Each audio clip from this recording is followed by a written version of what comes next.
I took her down.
The Golden Tornado Marching Band is directed by Mr. Jeff Kroner and his associates Todd Karenbauer, Kayla Karenbauer, and Lee Kroner. The Secret Dance and Flag Team advisors are Sarah McCracken and Shannon Dorsey.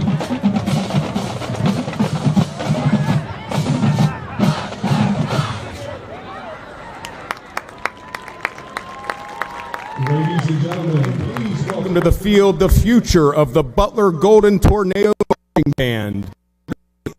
Great in the band for the pre-festive.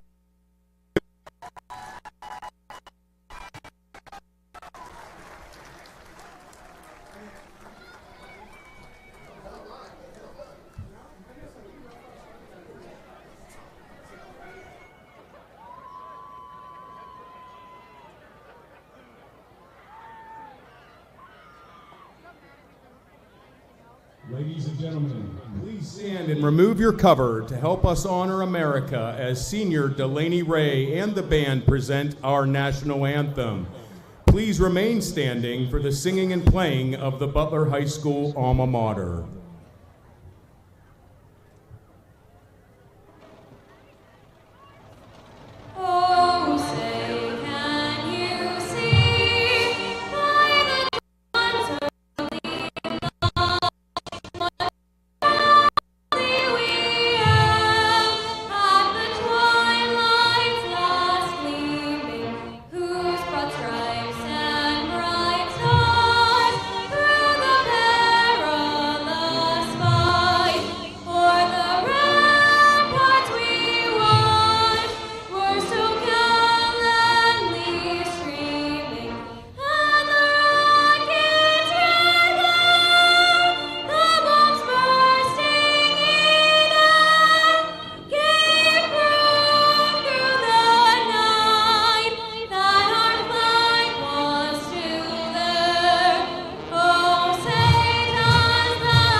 varsity Butler football.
John Nowakowski.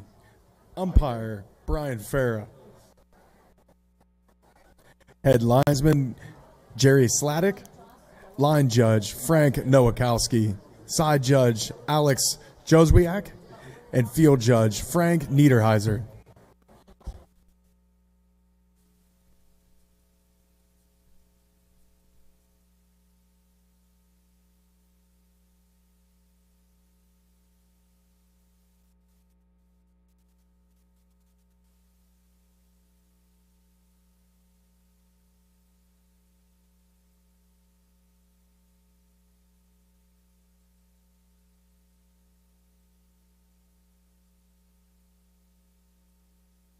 And is receiving the ball to start the game.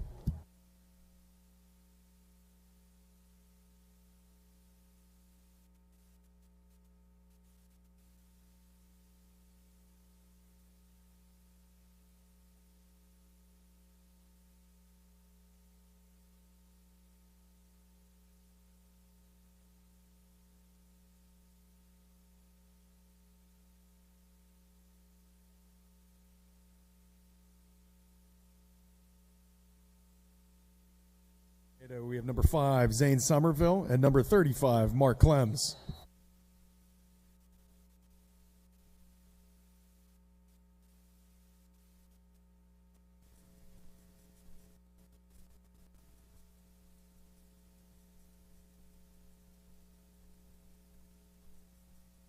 Mark Clems with the return, tackled by number 6, Jefferson Barclay.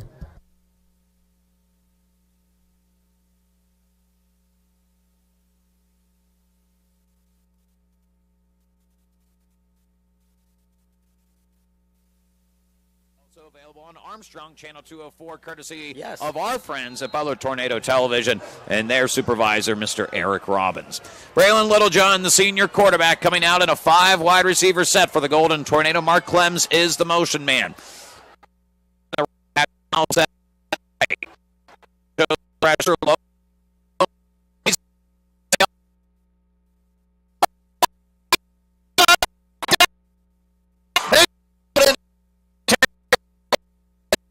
Well, it's a great play. The Royals have a 4-man front, and they have that one linebacker over the center who showed pressure.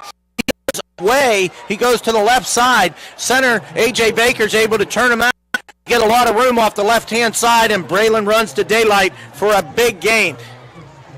52 gain on the play for Littlejohn. A first down and 10 at the Erie 20.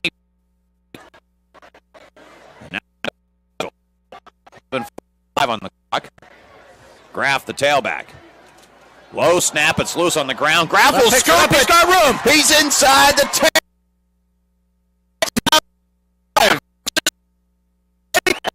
10. Play that had some room on the outside, Chris. Yeah, it's a low snap, and, David Graff, we gave him play. Just played a phenomenal football game, but, that's what senior leadership does to you. He's out here on He's been out here before. He's ready to play. Great heads-up play by your captain, Dave. For Butler, but it's going to gain a 52. A first and goal, 5, moving right to left your radio dial. Littlejohn count. Now we'll go right back to the middle once again, and will be brought down around the gain of 3. Yeah, a little bit short. What Erie's doing defensively, like I said, they have the 4-man front, and they are showing pressure.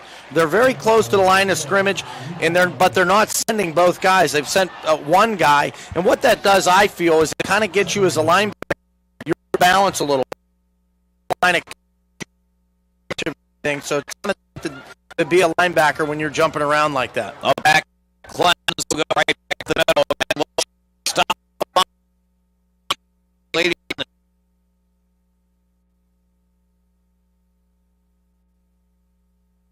Play. The last couple plays very similar. I didn't get the line action, but that looked like just a straight dive play. They were trying to go man on man, and they do have some size on that Erie defensive front here.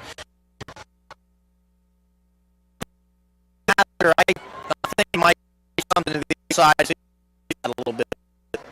Have Littlejohn in the pistol. Graff behind him. Clems offset to the left on a 3rd down and goal from the 1. Littlejohn gets the snap. Fakes a handoff. Looking to throw. Wide open guy landed.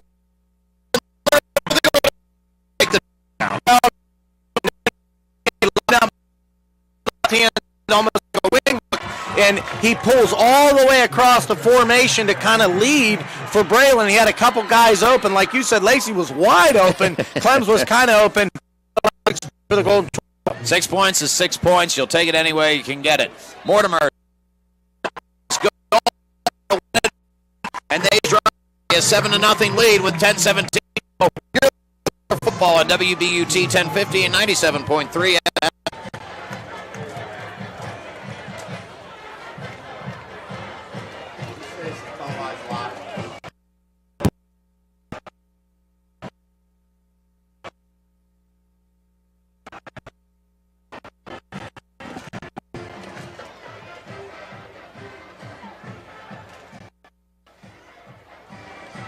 We can take 2.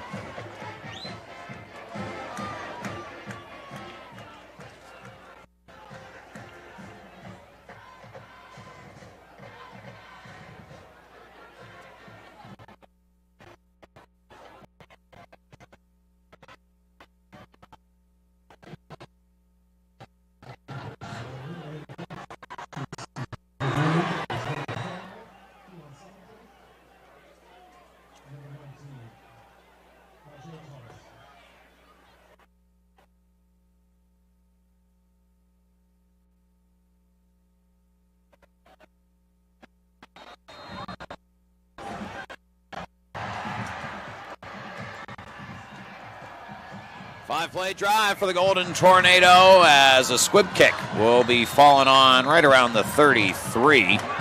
Boy, and I really like what Coach Christie did there. We started last week, just felt like we weren't ready to play. And I know a lot of times they'll defer, they'll take that ball in the second half, but I think he did the right thing here. He probably told his kids all week, we're going to come out, we're taking the football, we're going to go right down and score. That's a big confidence booster for a team that didn't start well last week, and a big confidence booster for Braylon to throw the football on third down after a 4-interception performance last week. Good for everybody on the call. Kwani Darnell, the junior quarterback for the Erie Royals, will operate out of the gun on this 1st and 10 at their own 33-yard line. Fakes the handoff and will be brought down by Terrell Holderman right after that. Yeah, playing great football. They try and wash everybody down inside and leave Terrell Holderman. I kind of think it could have been a little bit of a broken play for Erie because they actually tried to wash everybody down inside the left side of our defense, and usually you have a guard then pulling, tried and kick out Holderman. Nobody was there. He comes up with a big play on first down for a 2-yard loss. Terrell Holderman, the senior, now 28 tackles. Yeah, playing very, very good football. So 2nd down and 12 at the 31. Put in a motion man. They'll fake it to him. Darnell, the ball carrier, wants it to the outside. Flag comes in behind the play. He'll get back to the original line of scrimmage, but this could be in the area of holding. Yeah, Alex Crispin on the play. They just kind of run the jet motion runway, take the quarterback the other way into the short side of the field. Crispin makes a decent play, but we'll get the call here in a second. It is going to be a holding. We'll see what Eric Christie does. It'll be about a 3rd down and 10 if he opted to decline it, but I think he wants to push him back.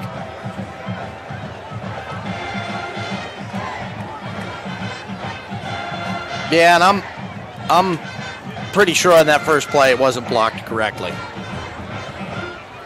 So here comes the official call, and yeah, they will step this back from spot of the foul, which was basically the line of scrimmage, so they'll repeat 2nd down, put it back to the 21. And Darnell can run the ball, so we need to be kind of cautious here. We need to read our keys and play within ourselves a little bit. And as I said earlier, these safeties need to read those keys up front. If they're getting past, they need to turn their hips a little bit, get back. 6'1", 190, the junior, in the white tops, yellow pants, yellow helmet, looking very LSU-ish. Yes, very much so. Purple lettering. They'll bring in a motion man. They'll hand it off. No, it'll be Darnell, the ball carrier, trying to take it to the outside, evades the first tackle and the second tackle, goes back up the middle of the field, now bounces it out to the outside once again, and is brought down by Braylon Littlejohn. What a great play. And that'll take him up to the 29. And really not doing anything fancy up front. Looks like they're just trying to do some base blocking. We really hem him in. And I said he can run. He's dangerous. But, that's a situation. We talked about, kids knowing their role and doing their thing. Braylon Littlejohn on that play away, stay home. So he's just kind of holding there. He comes back. He's right in position to make a great play for the Golden Tornado. So 3rd down and 14 as it sits at the Erie 29. 4 wide receivers set with a sidecar right. Darnell will look to throw. He wants the deep ball, and this is going to be off the mark.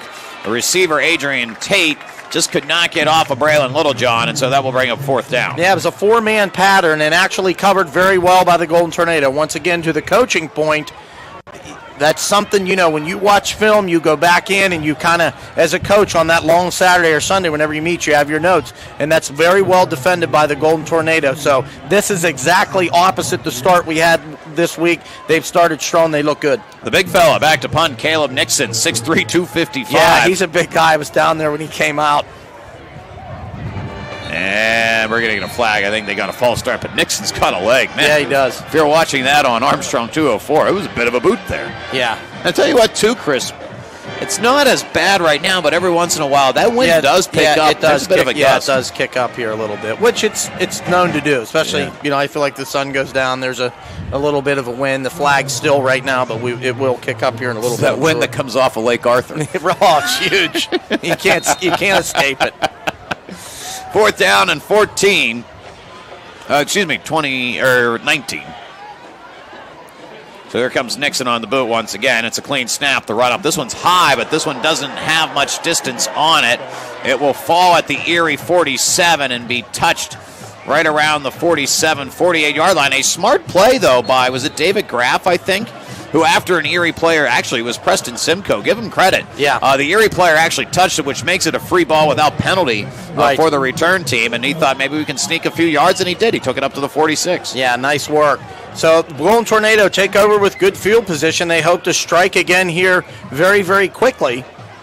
And like I said, what Erie's doing on defense, they're bringing those linebackers and they're moving them around a lot. They're up on the line. And as a lineman, it's kind of difficult. You really have to do a lot of communication on the offensive line to see, hey, if this guy comes, this is what we're doing. That could change at any given time when somebody blitzes.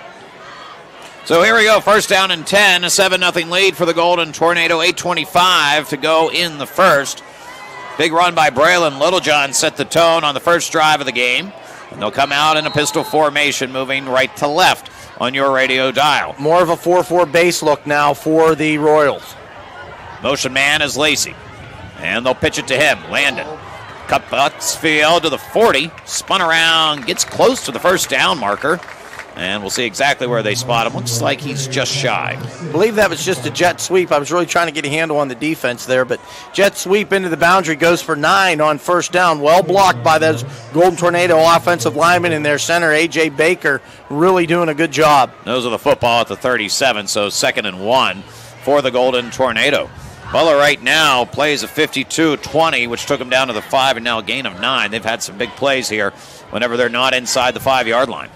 Back to the pistol formation. Lacey once again the motion man to the wide side of the field. They fake it to him. Braylon will bounce it to the outside, has the first down, and a nice tackle by Erie on the play. I believe coming up from the safety position. Looked like that was Adrian Tate, or check that, make it Jefferson Barclay, but Butler picks up the first down. Yeah, Erie changes their defensive front. They go with a 5-man front. We said in the pregame that they like to mix things up a lot. Just a little counter trap. You have both backside guard and tackle pulling. A quarterback counter trap. Nicely done. Picks up the first down.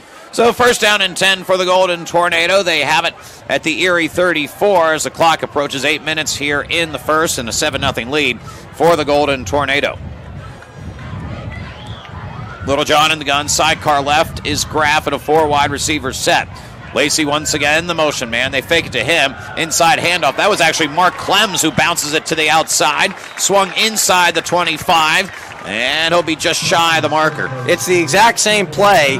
They run the counter trap, but this time they give it to Clems. It's the same blocking scheme up front. Now, good job to the offensive line because they blocked it well against a 5-man front. They come back and block it well against a 4-man front. Erie jumped back into that. 9-yard gain on the play. Tornadoes looking 2nd and 1. I might take a shot here. Yeah, you have that opportunity.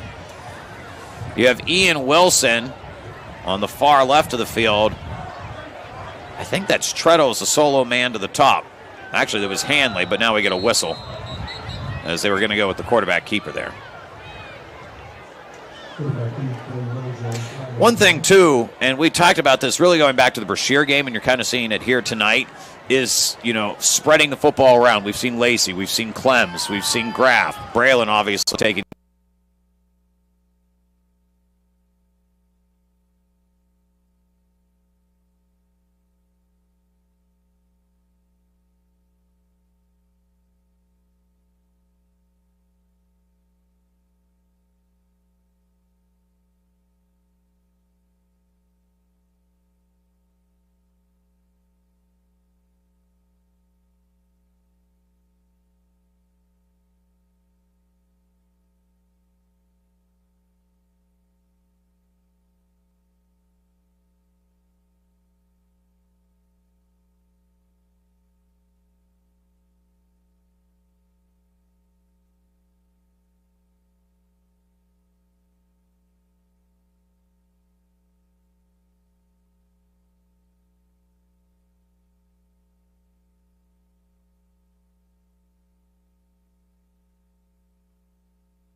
You have to adjust, and then you have to tell your guys to stay home on the backside for the counter.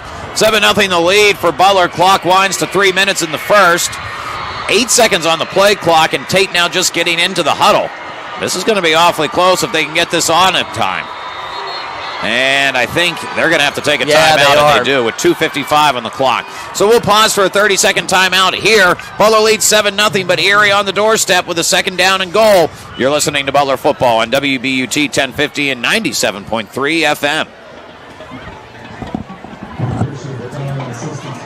Just this one.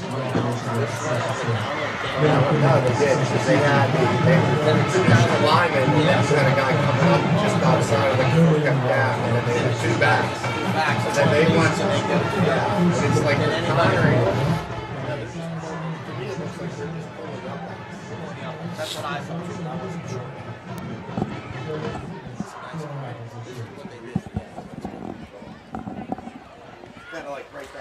Second timeout of the half for the Erie Royals, but they're staring at a second down and goal to go with the ball sitting at the 2.5-yard line.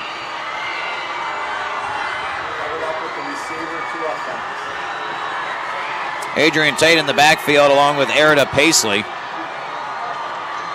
Tate will be the ball carrier. Wants to go up the middle, got a seam, and he is in for a touchdown. Yeah, it's the same play. They line up with the tight end right. There's two backs in the backfield on the right, and they just run that counter back to the other way. Boy, I tell you what, it's a nice job of setting up plays by Coach Henderson and the Erie Royals. They run all those powers to get down there. They come back with a couple of counters, and it's able to take the Tornado into a tie ball game coming up here if we can make the extra point. Caleb Nixon will be on to attempt the extra point. The holder, Anthony Mateo. Counts him off. Snap, bit high, reeled in, and it is blocked. And it was Landon Lacey coming off the edge. He's got a couple this year. 7-6 to score. We'll be back. Butler will receive the football. 2:50 to go in the first. You're listening to Golden Tornado Football on WBUT 1050 and 97.3 FM. Let's take two.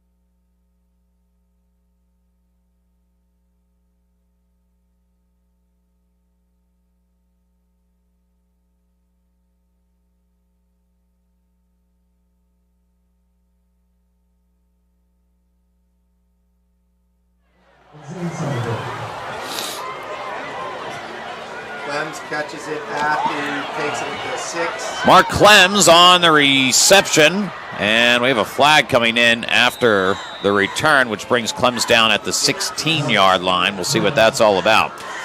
But a 7-play, 65-yard drive for the Erie Royals brings us to a 1-point game after Landon Lacey was able to get in and block the extra point. Yeah, it really looked like there for a minute. You know, Butler goes right down and scores, and they're able to get a stop. And, boy, I tell you what, though, Erie definitely came to play. And we saw this football team, again, a few years ago, that they really were able to just run some power football, and they ran a little bit on us there. You know, different set than they ran in the first series. They came out in the first series in more of an open set, and they decided to go with a little power.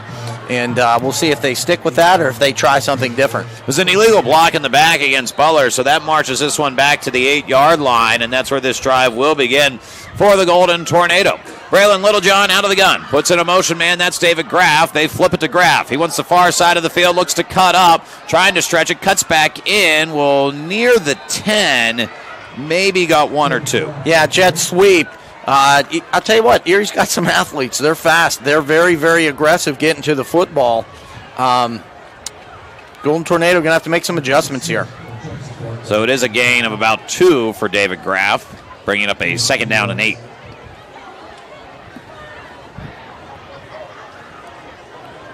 Second Butler will keep Clems as the sidecar right. 4-man front. Clem's a 5'11", 168 sophomore with a touchdown in this game. Graff, the motion man, into the short side of the field. They fake it to him, inside handoff to Clems. Clems up the middle of the field, will get across the 15 and brought down at the 16, bringing up a third down and short. They run the counter trap and pull the backside tackle and guard. Clems gets upfield nicely, makes it nice and third and short. And really, boy, I tell you what, for a sophomore, Clems is really starting to come on and play some good football. And we've seen that, going back over the last couple seasons, some younger guys really hitting their stride midway through the year. Mark Clems is definitely somebody that we've seen step up. And Butler needs somebody to step up here on a 3rd down and 2, and we get a whistle. And is that a timeout taken by Erie once again? Wow. Or no, we got an injury timeout. Oh, okay, official timeout. Yeah, they're actually going to make Keon Somerville head off the field. Yeah, it may have been more of an equipment than an injury issue. So now, here we go. 3rd down and 2, 7-6, Butler leads, 1:20 to go in the first. Out of the gun is Littlejohn. Graff, the motion man. They fake it to him. Braylon wants it itself. Up the middle. Makes the first man miss. Elusive. And he works his way to the 25. Yeah, that's a big pickup there for this Golden Tornado team. And I'm watching the blocking scheme. I think it was just kind of a dive.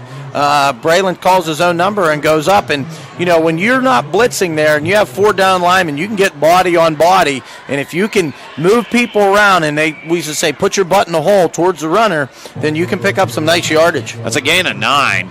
And you can also just see his body move. Like, it's just... Yeah, he's elusive. Yes. So here we go. 4 wide receivers set. Alex Catafano, the motion man. They flip it to him. The cat man trying to get to the outside. Gets to the 25 and is knocked out of bounds. Good hit by the Erie Royals. Giovanni Crosby coming in and laying the hammer. Catafano does bounce right back up, though, and gets a net gain of 2. And the Royals choose to bring some pressure up the middle here. So that's something, if you're watching in the box and you see that they have a tendency, I've seen it now a couple times. It happened early in the game on that big run by Braylon, is they're blitzing that inside linebacker, and he's coming right up over the center one way or another. If you can get him boxed in there, then you might have a little bit of luck. Off tackle is going to be open because there's nobody there. They're blitzing him. They're hoping you're going to run up in tight, and he's going to beat everybody into the backfield. Pistol formation this time. Littlejohn rolling right, trying to bounce it to the outside. Erie strings him to the outside. Braylon will dive, just trying to get back to the line of scrimmage. He actually may have lost 1 on the play. They'll mark him down at the 26, so indeed it will be a loss of 1, bringing up a 3rd down and long. And Tornado, the last couple times out here, they've done the stretch blocking, the zone blocking, or everybody just kind of steps right and the flow is going that way. But Erie really has great speed and they have great pursuit. It's something I feel like we've had a little bit more luck coming up on the inside with some of those counter traps and trap looks. We've had a little bit tough sledding getting to the outside against the Royals. Clock stops as Littlejohn goes out of bounds, so we have a 3rd and 9 with 35 on the game clock here in the first. Littlejohn puts Graff in motion. Sidecar right for the senior. He rolls right, looking, facing pressure to the sideline, fires, passing complete. Was targeting Ian Wilson in the flat. And, looking back now as we look at this, we talked about last week, you're in the booth as a coach. Landon Lacey comes inside like he's running a slant and then breaks hard up the field. If that play can go another second or so, another 1/1000, he ends up breaking open. He'd be deep in the middle of the field. So that safety wants to stick his nose in there a little bit. Might be something we want to come back to. So 4th down, that will bring out the punting unit. Braylon Littlejohn on to punt. First time the Golden Tornado have done that tonight. A touchdown and a turnover on downs have been their drive results so far.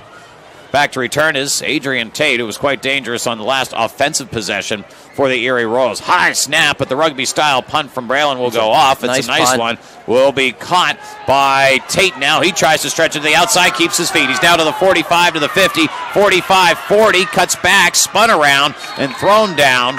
As in for the Golden Tornado on the tackle, that was Bo Burchett. Bo Burchett, the sophomore, and it's a situation there where we break contain. You come down the field, and typically the snapper's the first guy down the field because you're not allowed to hit him. And what happens, we break contain, and he's able to get the corner, really sets up the Royals in great field position here looks like the ball's going to be on the 35-yard line. Yeah, 15 seconds to go here in the first quarter. 7-6, Butler leads. Game started out, momentum for the Golden Tornado. Erie has now kind of grabbed that here over the last 5 minutes or so. And now they'll get one more playoff before this quarter comes to a conclusion. And they look like they're going to stick with that power formation. Official timeout looked like an equipment issue. A couple of equipment malfunctions out here for the Golden Tornado. Maybe it was actually, I think, bleeding a little bit. Could tape him up on the sideline. Okay, so let's take a look here. Everybody's a little discombobulated, so go ahead, get an extended look at this. I'm trying to get a look at exactly where they're at. Up, back, away from the two backs in the backfield. And they'll do a reverse. This is Thomas, the ball carrier, trying to bounce it to the outside, and he does. Gets beyond Littlejohn, picks up the first down inside the 20, out of bounds, near the 15. And that's that little bit of a counterplay with those two up backs that start on the right. They actually pulled a guard there. Big number 77, Amari Hopkins, 6'5", 320, laying the wood down, leading the play. And he's pretty quick on his feet. I don't know if you saw him, number 77, but I'll tell you what, Erie's got something going with this power attack. Littlejohn comes off the field. So we'll keep an eye on that. The senior quarterback also playing cornerback on that possession. But 7 seconds to go now in the first. Erie has it at the Butler 15. Tate, the ball carrier, stretching it to the right side. Nice tackle coming up was Ian Wilson with the shoestring effort to knock down Tate near the line of scrimmage and take us to the end of the first quarter. Erie knocking on the doorstep. They're in the red zone. It will be a 2nd down and 10 as we get ready for second quarter action. Butler leads 7-6. You're listening to Golden Tornado Football on WBUT 1050 and 97.3 FM.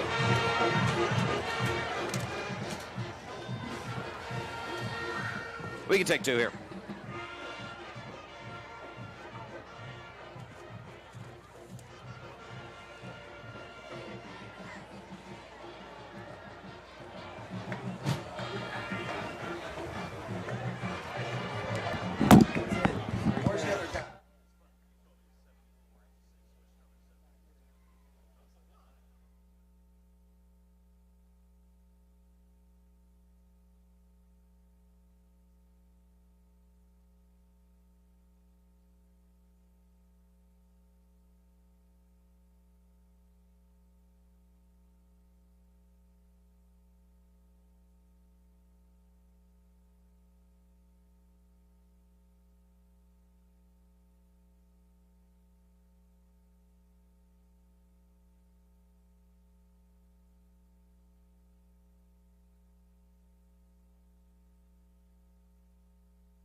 Well, they're running a power. They're running a tight end. They're flip-flopping the tight end a little bit, but what you're getting is you're getting two backs that are in the backfield that are lined up either behind the tackle and the tight end. So you have two backs on that side, and then you have a back away from those backs. They're running power to the strength out of that, and they're running counter backside out of that. Now they come out of here to start the second quarter. Now they're spread. With Kwani Darnell as the quarterback in a sidecar right. Darnell fakes a handoff, will take it himself, goes up the middle. Terrell Holderman doing a nice job to bring him down for a modest gain. Also in on the tackle for the Golden Tornado was Nathan Fulmer. It'll be a gain of about 1, bringing up a 3rd down and 8. Quarterback trap on the inside. They pull the left guard. Holderman does a really nice job. A lot of times, you know, what you tell kids is, hey, as you're coming across the line and you're engaging, you see that guy go down the line, that guard pull, follow him right down inside. That's where the ball's going. He does a great job coming down there making the play. So here we go, a 3rd down and about 8. Could also be 2-down territory here for this Royals team. They come out open, trips right again. Kind of interesting here. Kwani Darnell back at the quarterback position. Sidecar left is Amari Farmer. And they both were deciding who wanted the football. Yeah. They both go down to the ground. Well, and right off the bat, Tornado send pressure there. It's a great call. They come in. Whether he's able to get that handoff off or not, we're going to have people in the backfield. So I'm just very surprised at the Coach Henderson from the Royals. They're having so much success running this power formation. And they come down here and they go back into a spread and spread everybody out, and they've gone backwards now, bringing up a 4th down. Just very, very interesting play calling. Yeah, to have all that success, like you said, sticking with the power formation, now go spread. And now they're still spread out again. They have trips on the right-hand side. 4th down and 10. Amari Farmer in the sidecar right. Tate, he's the wide man on the solo side of the field. The motion man is Christian Hamilton. It will be Darnell rolling to his right. Flag comes down on the play on the backside. The ball was loose. He falls on the football, and then there's another flag that also comes down. So we have a pair of flags down on the play. And well covered. That's a coverage sack by the Golden Tornado. Very, very well covered and forced Darnell to run the football. So we'll see what the laundry's all about here. Well, Chris, to me, this is going to be an interesting decision here for Eric Christie. So it's going to be a hold. I assume he's going to decline it. He did. But and there's Butler, also, just to play devil's advocate here, because you're going to have the ball at the, 12. So I get it. You don't want to give him another chance. But if you do move the ball back at 20, you're talking a little field position if you trusted your defense. Well, I think the thing of it is at this point, early in the game, they've been able to run the football on us a little bit and have some success. I think, get the ball you back. always take the football, no matter where it is. If you have a chance to get your defense off the field, you always take the football. Hey, maybe much like them overthinking the offensive set, I was also overthinking that. I'm really shocked at that. That's just, to me, I'm very, very shocked. That they would completely pull up stakes to what had been working, come down here with a different look. So it'll be a first down and 10 for the Golden Tornado at their own 12 with a 1-point lead. Landon Lacey, the motion man, out of the pistol. Handoff inside. Mark Clems, the ball carrier. Nice run up near the 20. And will be officially marked down at the 19. And I know that David Graff on the carry. If you're charting plays and you have a coach that writes down every play, that's his job. He's writing down every play. Right now he's putting +7 down or +6 or whatever it is. We have had a lot more success. We're much more in the plus when we're running inside against the Royals than when we've tried to stretch the play and get outside. So you start to have to play your percentages there. Back to the pistol. It will be Graff behind Little John. Clems is the up back here on a second down and 3. Butler moving left to right now on your radio dial. Snap, play action. Little John rolling. Pressure, and we'll throw it away. And a flag did come in on the back side of the play. They pull two guys to get out in front of Braylon there. Wisely throws it away. I'm sure after the last time he kind of threw it up, somebody said, hey, just throw it away. Live to play another day. I think this is going to be an illegal man downfield. I think it is too. And actually we had two pulling linemen on there, and I think it was maybe the backside tackle that turned up and got downfield. Yeah, that's what it is. Good call. So that'll move it back 5 yards. So that'll bring up probably about a second and... Yeah, probably 8. Penalties have been few for the Golden Tornado, but they have come. Not that penalties come at good times, but they've come at inopportune times here, taking a second and short, now moving it to a second and long. 9:37 on the clock. 7-6, Butler in front here in the second quarter.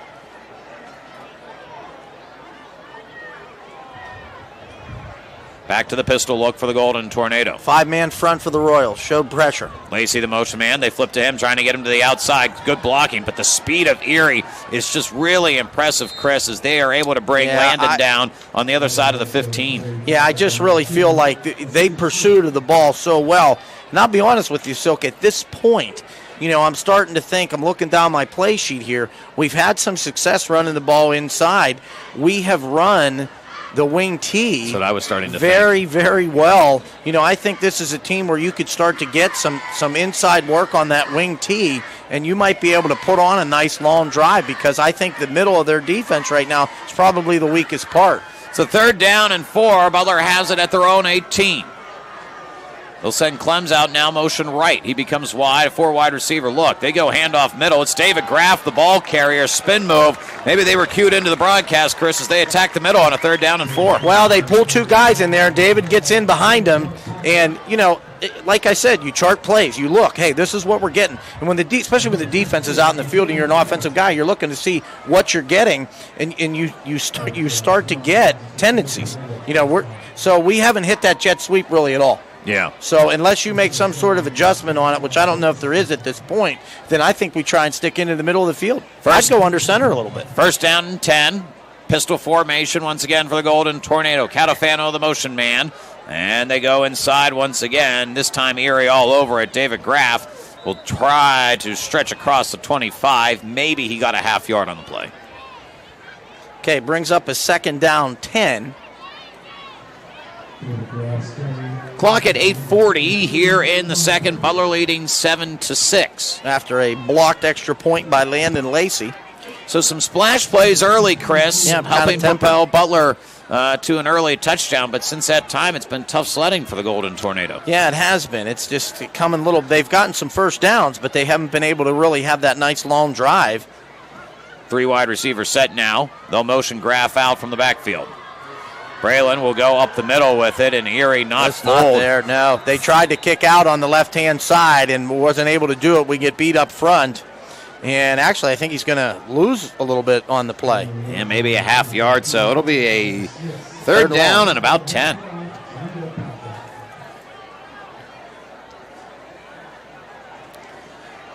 Well, much like last week, again, not 20-0, but, the way this game started for Erie. Yeah, I thought it was going to steamroll. Yeah, and they have battled back and have now put together a pretty stout defensive effort. Yep, and they show blitz here. On a third down and 10. They'll play action. Littlejohn rolling right. Wants to go into the flats. He does. Connects. Mark Clems brings down the reception. Yeah, not going to be enough, though, for 32. They needed to get to the 35. It's a pick of a 7. Yeah, they do a pretty good job there rolling out. They send both linebackers, do a decent job of picking it up. They flush Braylon out of there a little bit, but they end up about 3 or 4 yards short of the first down. That'll bring on the punting unit. How challenging is it to do a hard count on special teams? If you practice it, it's something you have to practice all the time. Just all the time. And it becomes very monotonous. Uh-oh. They got by. Yeah. Good job by Littlejohn to get it off. It went out of bounds as they keep marking it off at the 45. So relatively short punt there for the Golden Tornado. 7:25 to go in the second. 7-6, Golden Tornado in front of the Erie Royals. So pretty good field position here, Chris, to start at the 45. Yeah, and right now is Billy Elliott, like everybody else, probably scratching his head to see exactly what they're going to come out in. Yeah. Because I think you want to make some adjustments. If they're in that power set, I'm bringing a safety up into the box probably. I just don't have a real good handle right now if I'd bring them up to the tight end side or the back side. But here they are now in wing T. Wow, they keep switching it up. This is Kwani Darnell under center. Hard count. Now the motion in Tajay Thomas. They give it to him on the outside, stretching the play. Got to be a hold. No flag came. There it came in on by the side, Josh. Boy, I was going to say, come on, man. Yeah, hold on the left defensive end. I think that might have been Holderman. I'm not sure, but, boy, he was up around the shoulder pads, hands outside. Always going to get that call. But that's just, now they're in wing T. They're running a straight jet play.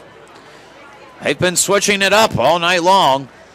And it's interesting that they and I definitely could see after the power set that they have that they go into the wing T, they're trying to run the football. They haven't had a lot of success passing it, but yeah, boy, I got to tell you, it's just mind-boggling that they're not running this power. That was really giving the Golden Tornado a lot of headaches on a couple of drives. But now a first down and 20. Very committed to the series. Thomas deep in the backfield. They'll give him the inside handoff. Now he bounces it to the outside. Butler does a nice job of corralling. In on the tackle was Alex Catafano. Also Alan Crispin in on the action. Nice Maybe got 2. Kind of trying to run the crisscross there a little bit. Coming back, following that pulling guard there, coming from the backside. And nice job by Crispin. Stays at home. Especially when you run the wing T and you have a good idea of what that is supposed to do, you really have to stay at home.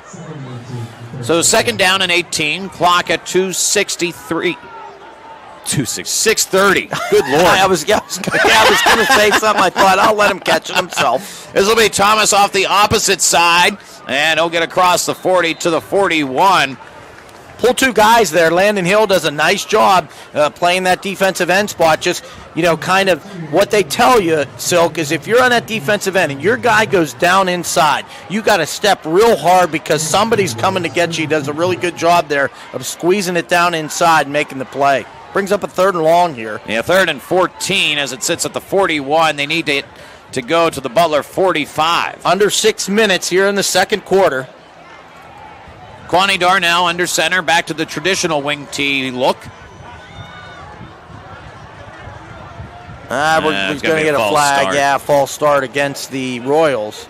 I'll tell you what, it's interesting because this Royal football team, I felt like, has come out on offense in one series and looked like a very good football team, very disciplined football team, and then the other series, it's just completely different. I mean, they seem a little bit out of sync right now. They're getting some penalties. Well, Tajay Thomas has had a couple of nice carries, but really it's been Adrian Tate as a tailback who's caused a lot of damage for Butler. And we haven't even seen him in here on this possession. I think maybe he's offset right here now on this look.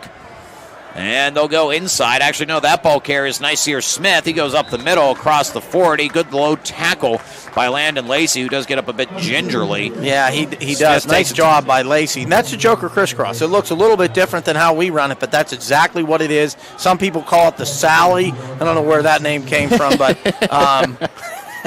but they do. They people call it the Sally. So kind of a wholesale change. A lot of different personnel in for the Tornado. They got to get set here. Erie's set.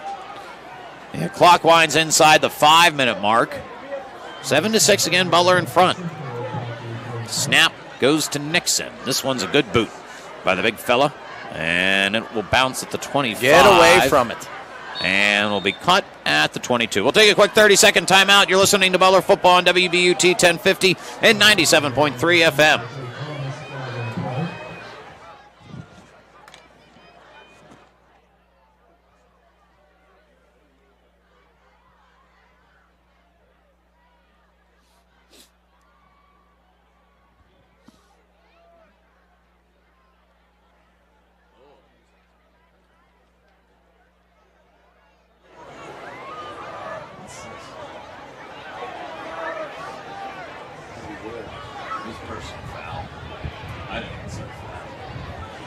So there was a personal foul penalty against the Golden Tornado that came in. Man. At some point, and I had missed exactly. I missed it too. Where it happened. So they'll actually mark this back. That's just a killer. I mean, that would be like you once a quarter punching me right in the stomach. It's just, you just can't have it. Especially after some hot dogs. Yeah, especially after our doghouse hot dogs, which were delicious. Very, very good. 4:39 on the clock. Butler with the ball, but now they start this drive at their own 11. Little John in the gun, looking to throw, scrambling, dancing, tucks it, runs. Will get back to the 11-yard line and step out of bounds. And pretty well covered by the Royals. So, yeah, it gets right back, probably no gain on the play, right back to the original line of scrimmage there, 4:33. May have even been a loss of 1 on the play. Yeah, they're going to put it back at the 10, so Little John and this Butler offense just trying to find something to get going here. These past couple drives just have stalled out. And Erie mixing up their front a little bit. They're running a little bit of 4. They bring that outside linebacker up. It looks like a 5-man front. They're running some blitzes. They'll send 1 guy, 2 guys. Back to the pistol this time for the Golden Tornado. Little John handoff middle. David Graff, the ball carrier, will go up the gut and give him credit to stretch this play out to the 13, where it's at least a pickup of 3, but a 3rd down and long coming for the Golden Tornado. Yeah, Erie sets up with a 5-man front and brings a little bit of pressure, and we're just a little bit outmanned, and that's kind of the tough thing from time to time, I think, with this spread offense. And this is across the board, such as for Butler. But you know, if you have a defense that's willing to play tight and play man-to-man outside, what you have a lot of times, you just don't have enough guys to pick up the blitzers, and that's what Erie's doing. They're playing no safety. If you look down there, if you've been watching on your TV, they have no safety. They're playing straight up man-to-man, which is letting these guys on the inside blitz. Pressure comes again. Play action. Little John steps up, and he will be gathered and tossed down near the 10. Erie all over the senior quarterback, leading the charge for the Royals. That was Lucas Javier Grissett. So, and that's basically what you're getting. They're spread out. They're playing man-to-man. I'm trying to get a number on that kid who blitzed there. I think it was number 45, maybe 44. Elijah Flemings just really times it up really well. He's in the backfield. Whether you make the tackle or not, if you can get back there, it's very disruptive, especially in a pass play. So you might want to think about making the adjustment, keeping somebody else inside, or maybe running some wing T even. Clock approaching 3 minutes. Bit of a high snap. Braylon's going to have to try to scramble to get this off, and he does. Wow, and he gets off a nice punt. Man, that's going to take it takes an Erie bounce. But still, though, we're looking at a possible safety there right off the bat if he can't get it off. To the 39 is where they mark it out of bounds. 3:01 to go in the second. Erie getting the ball back, trailing by 1. You're listening to Butler Football on WBUT 1050 and 97.3 FM. Just one.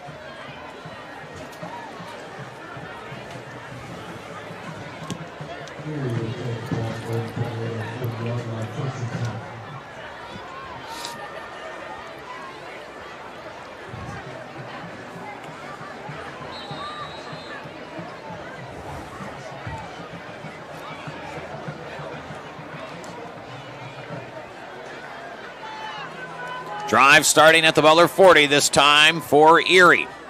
Out of the power look, this is Adrian Tate trying to stretch it to the outside. Now he turns up and makes the first man miss and steps out of bounds near the 35. That is just so reminiscent of what we saw. You have the corner. Ian Wilson really does a great job of coming up hard there, and he's taking on two guys, but you need that pursuit out there. You have to have a safety that comes up, running the lane, and you got to have linebackers coming. It's just very kind of really what we just saw of their defense. We're just outmanned a little bit out there. So it looks like Adrian Tate is the Erie Royal who went down on the play. And that will be very detrimental for Erie because he really, to me, has been a huge part of what they were trying to do, especially out of this power. We'll take a break. We'll be back after this 30-second timeout. You're listening to Butler Football on WBUT 1050 and 97.3 FM.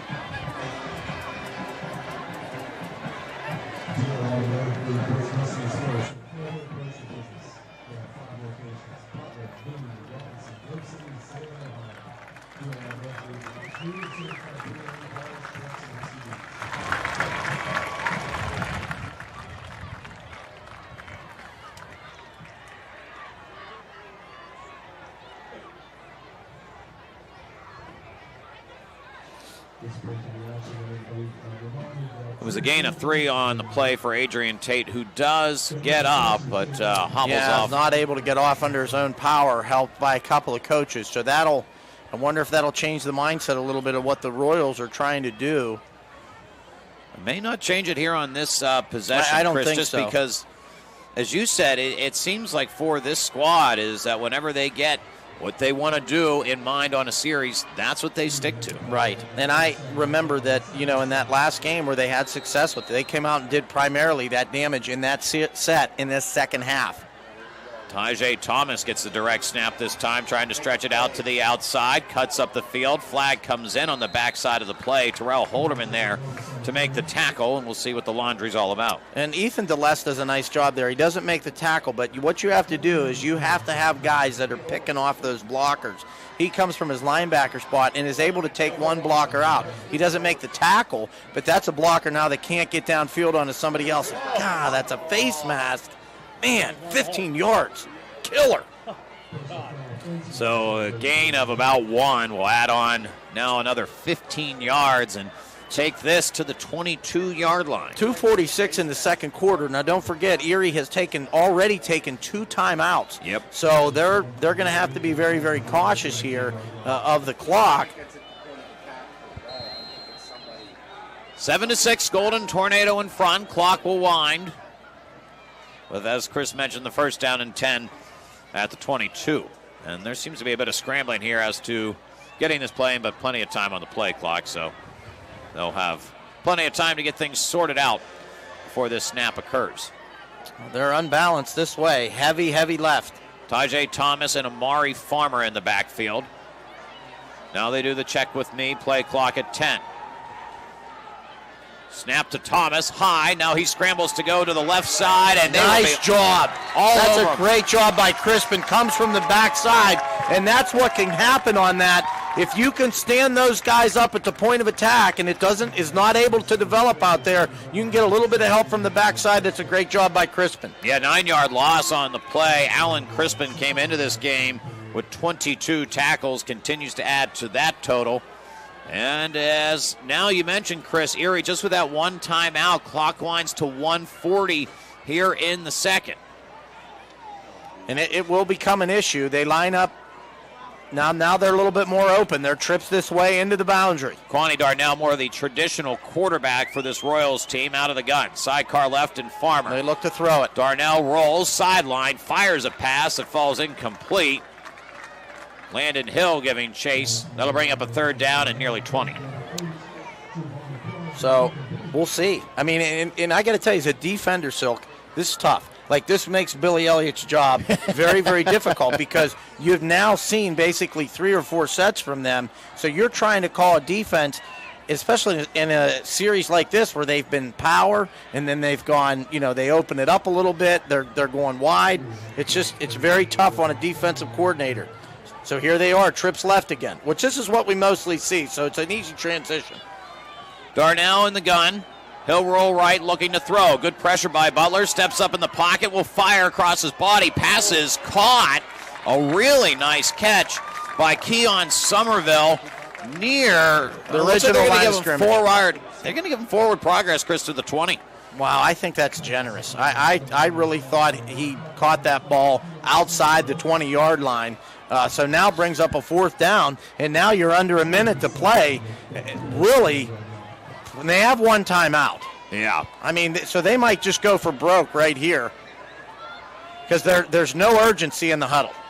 No play clock at 15. Clock continues to wind here on a 4th down. A big play here as Royals do get the ball to start the second half, by the way. And they're split out. Darnell in the gun. He's rolling left. Tornado bring pressure. He chucks it deep, and the pass is off the mark and incomplete. So it's a huge stop for the Tornado. Turnover on downs. Yeah, that's a huge stop to have them bring it down there and start to get a little momentum, especially before the half. If they score, their momentum really swings. They get the football coming out in the second half. That's a really big stop by this Golden Tornado defense. So, all right, what's your philosophy here if you're Eric Christie? 32 seconds on the clock. You do have all 3 timeouts. Well, you have all 3 timeouts, and I would tell Braylon, listen, unless it's there, but I would try and, I'd try and run a little bit, couple quick plays. We have 3 timeouts. See if you can get yourself down. We have kicked a 25-yard field goal this year, so, these first couple plays are going to dictate what you want to do here. 4-man front for the Royals. Braylon out of the pistol. Littlejohn turns, throws. Man, it could have been going too. They had a false start penalty. Wow, and that's a great play because they're taking both the backs, the guard and tackle, and they're pulling them to this side of the field to the wide side, which is hopefully going to get the defense to flow this way. And then what he does is throws that little stay pass to the backside. Man, I love that play. Unfortunately, it's all for naught. All for naught. All lies and jest, as Paul Simon and Art Garfunkel would say. Back to the 15-yard line.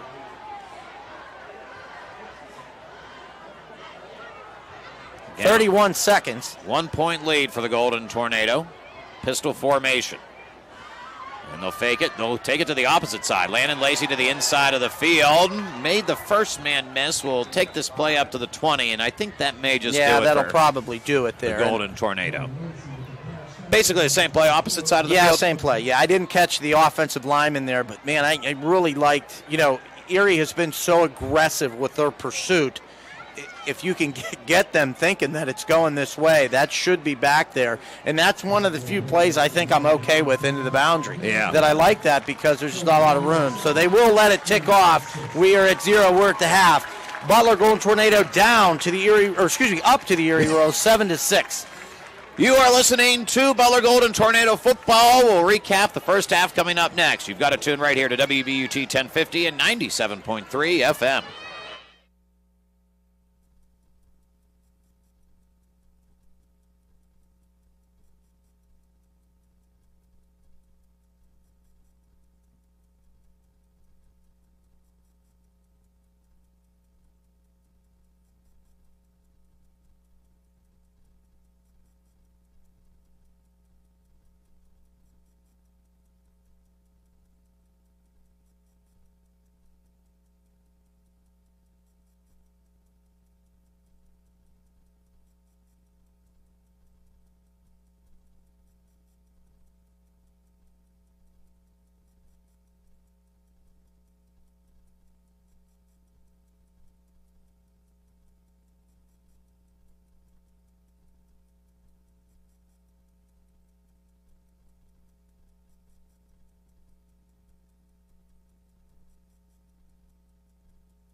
After winning the coin toss, and on the first play of the game, Braylon Littlejohn, a 52-yard scamper that took it down to the 25-yard line. The next play was actually a botched snap that David Kraft was able to scoop up off the turf.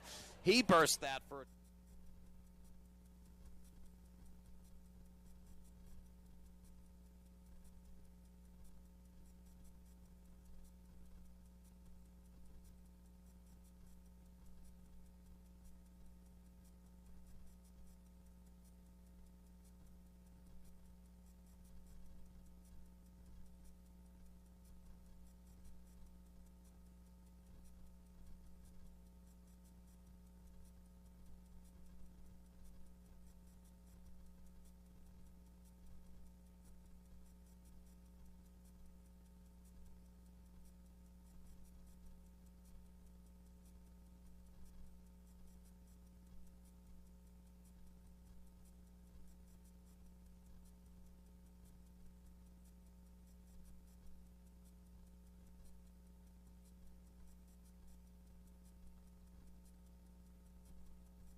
Ladies and gentlemen, the Butler Golden Tornado Marching Band.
Opened its halftime show with Caravan. The band will now feature our Sequinet flag team, led by captains Allison Gallagher and Elaine Green, performing Walking on Sunshine.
We will now feature our Sequinet dance team, led by captains Lauren Burkpigler and Charlotte Dickey, performing Bend Me, Shape Me.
Golden Tornado Marching Band. Please stick around after the football game to see our post-game show. This has been Jason Kennedy, tonight's voice of the Golden Tornado Marching Band. Thank you for your kind attention to tonight's performance and your continued support for your Golden Tornado Marching Band.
All right. Yeah, it wasn't a whole lot after that initial. No. Yeah. He said that Central's up 15. Okay, thanks. Central's up 15-8. That's all. You are listening to the Cunningham Shaner halftime show. Tyler Frio with you alongside Chris Morrow. 7-6 the score from Art Bernardi Stadium. The Butler Golden Tornado in front of the Erie Royals. Elsewhere around the area, if you will, Central Catholic and North Allegheny, a big marquee matchup in 6A in the WPIAL. Central Catholic leading 15-8 in that matchup in the second quarter. Shaler, an early season opponent against the Golden Tornado, undefeated, I think, until this point. Well, they're taking it, getting it rather handed to Franklin Regional, up 35-7 in that matchup. Elizabeth forward right now over the Knock Knights. That's a battle of undefeateds as well. The last non-section game of the year for the Knock Knights, and their offense right now just having a tough time. I think just 8 yards total for the Knights. And then Mount Lebanon and Seneca Valley. Mount Lebo in front there, 17-7. Butler next week will be making the trip to Seneca Valley, playing at next year's stadium. A 7 o'clock kickoff. Of course, we'll have all the action for you right here on WBUT. But Chris, I see you've been going to the drawing board. You've been trying to really take away what we're seeing here from this Erie offense, specifically in that power set. So as you're analyzing this and you're trying to figure out ways, another thing, too, that we keep in mind, the injury to Adrian Tate, who's been really the premier guy out of that set. That's probably something that's going to linger here into the second half. So, of course, we'll keep an eye on that. But schematically, what does Butler need to do? Well, I think what you need to do is you need to get, obviously, more people into the power. But that being said, they did run a counter off that, and that was the play that won for the touchdown. So there's a couple different ways to do it. I think one thing you can do is roll the corner up all the way up there to give you, a little bit more strength and bring him all the way up. And the other thing I think you can do maybe is bump over the linebackers, but you have to be very cautious not to leave guys on an island on the backside. So there's a couple different ways. I actually was going back and forth here on my phone with how we might try and adjust to that. But you definitely have to adjust to that. That needs to be the thing. I don't know, like you said, with Tate now out of the ball game, if that changes their strategy. They really have not got a lot going on their spread set. I felt not a whole lot on the wing T, really. Yeah. I think definitely the power is where they're going to come out and try and attack. But there again, they very well might try and come out and do something that they haven't done yet at all. So, as a defensive coordinator, it makes it very, very difficult. But I would put my adjustment into the power, and then offensively, like I said, I feel like we can run the football a little bit. I just feel they're so quick with their pursuit. And I think that what you need to do is try and get them. I think this is a team that we could really get that Joker crisscross on because they are pursuing so hard to the football. Like I said, I love the call there at the end of the half where they pulled the two guys to the right and they went with the little slip screen back to the left. So, again, I said if they're blitzing linebackers and they're showing it, you might be able to hit some slants and things like that on the inside, quick hitters. So when you take a look at this team, because we really haven't seen the slant pattern, I think it was a lot of reserved for Braylon.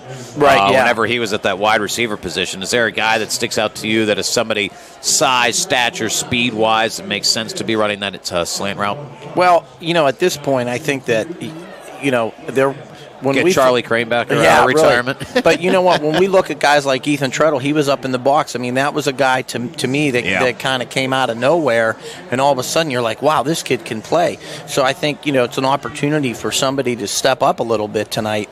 And, you tell them in the locker room, hey, we're going to call your number. And we're going to give you a chance. Go out there and see. I know his younger brother, Owen Treadle, is out there. And Preston Simcoe's another guy that we've seen. Simcoe's another guy that we can see that we've seen out there that can catch the football. So I think that's something that you consider doing. And I know that they typically don't run a tight end, but somewhere in that playbook they have plays with the tight end. So that's something, because if you come out with that, then Erie needs to adjust to that. So it just depends on how much of an adjustment you want to make. But I definitely think with 7 points that came on the first drive, you definitely have to make an adjustment offensively as well as defensively. This may sound like a dumb question. There are no dumb questions. I tell my thank you. That's what I was hoping you would tell me. Of course, then I finish it up with just dumb teachers, and they laugh. But defensively here for Butler, are you doing anything special coming out of the gate here, or is it really just a respond to what Erie's doing offensively? Well, it's a respond. I think that I would, as a coach, expect them to come back out in that power set, and that would be the adjustment that I would go with. And then, of course, I'd be very handy with a grease board in case they do something different. We know how to defend the wing tee because we played it. We know how to defend the spread because we've seen it a number of different times. But I don't feel like they've hurt us passing. I would be very willing to take somebody like Landon Lacey. I'd leave Catafano. I'd leave him deep a little bit and tell him, hey, listen, your job is to stay back here and make sure nobody gets past you if they pass. Play some cover one. And I would put Lacey, I would move him around. He's so aggressive and he's very fast, and I would move him all over the field and make him difficult for them to go against. That would probably be one of my adjustments early if I'm going to do anything special. We'll see what happens. Second half action's coming up next. This has been the Cunningham Shaner halftime show, now scheduling fall maintenance. Butler leads 7-6. Second half kick coming up next. You're listening to Butler Football on WBUT 1050 and 97.3 FM.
7-6, that's the score. Butler Golden Tornado in front of the Erie Royals. Tyler Frio alongside Chris Morrow in the broadcast booth. Golden Tornado will be kicking here as we begin the second half. And really, for the Golden Tornado, Chris, and again, that's why I said dumb question. This feels like an extremely important defensive drive for them. Yeah, absolutely it does. And, I always grew up thinking the best coaches make the best adjustments. And, I get very frustrated sometimes on Sunday afternoons and Saturday afternoons. But, you need to go in and you talk to your kids and you make adjustments. And a lot of times, there was a guy that coached North Hills for a long time, Hall of Famer Jack McCurry. And Jack McCurry was very, very good at making adjustments at halftime, a lot of times coming out with something that you hadn't seen and all the film you watch and everything else, and he was able to adjust to things. So that's what great coaches do, is they adjust and they're able to give their team a chance to compete and win in the second half. 30 minutes. Nope. 24 minutes. Well, 30 maybe. Yeah, it'll be longer than that. But 24 minutes, this dictates your playoff chances. You've been in the District 10 championship game the last 2 years, an opportunity to get back there. That's what's on the table tonight. Well, and just to be clear, if they do lose this football game, which obviously, we are very hopeful here, and I really think they have a chance to beat this team. They would not automatically be out of the playoffs. They still have an Erie McDowell game that if they would beat Erie McDowell, a team who I feel they've played very well on occasion the last couple of years, if they would beat that team, then they would be in against Erie. So, but a lot riding on this one, because this is a game that you got to have. So here we go. We're ready for the second half kickoff. It'll be Christian Mortimer with the run-up, the senior kicker in his first year for the Golden Tornado. This one goes end over end. And it'll be Tajay Thomas catching it at his own 13, trying to stretch it to the opposite side of the field, cuts up through the middle, spins out of the first tackle, and then will be wrapped down. It was Mason Lacey in on the tackle. Great play, and that's always a great way to start.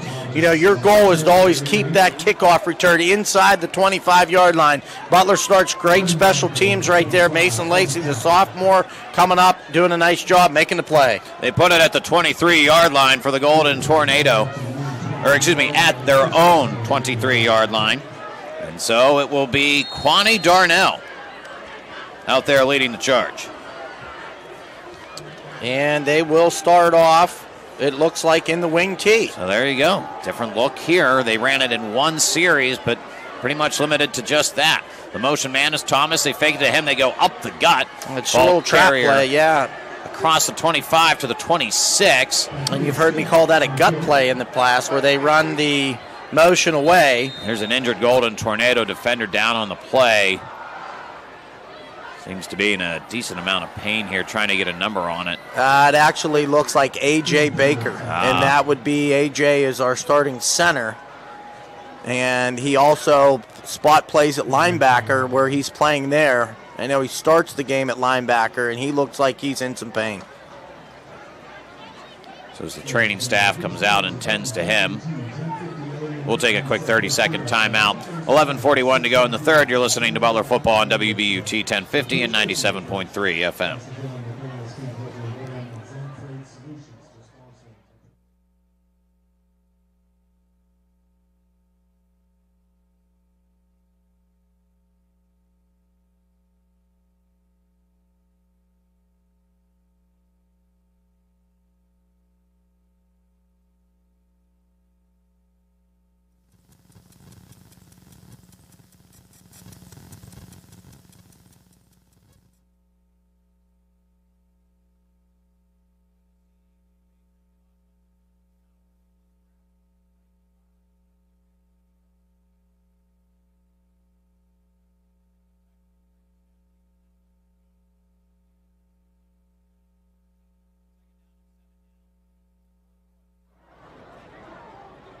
Darnell under center.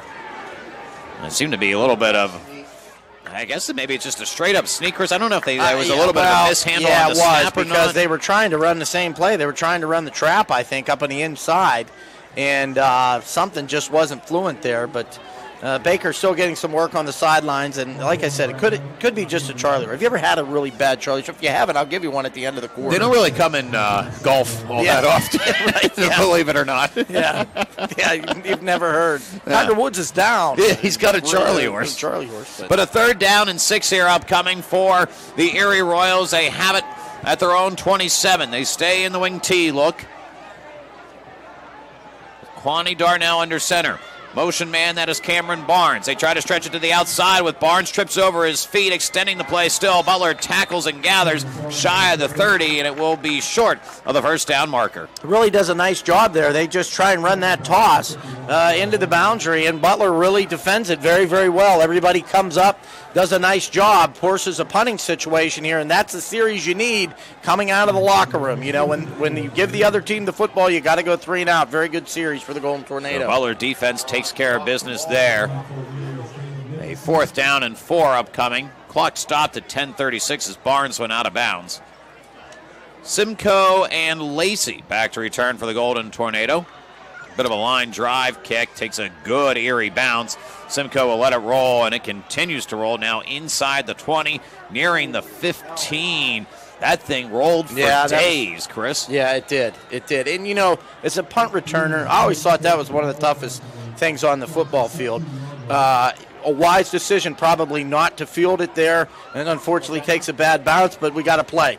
It's about a 55-yard punt or so for the big fella, Caleb Nixon. Really flipping the field position. And that's one thing, too, Chris. You know, we go back to the second quarter. We knew Butler had their problems, but field position, it's been generally inside their own 20 on a lot of these possessions. It has been. Yeah, and that's been tough. Well, yards are tough to come by. You're kind of playing in the shadow, starting your drives in the shadow of your own end zone. Empty set for the Golden Tornado working out of the gun.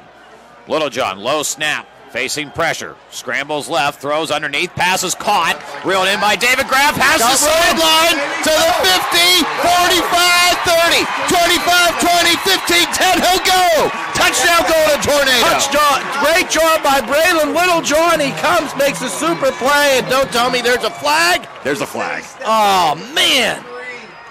Man, and Lacey threw a great block down there to spring him.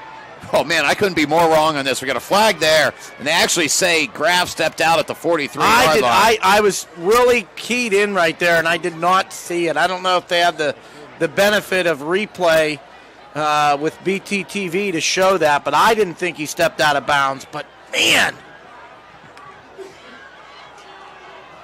that's a hold your horses for sure. No doubt about that. Was that an illegal block? He's holding his mark. What was the call there? Did you see it? Offensive pass interference. Wow. How about that? It would have had to happen in the middle of the field when David was coming across on that. Yeah.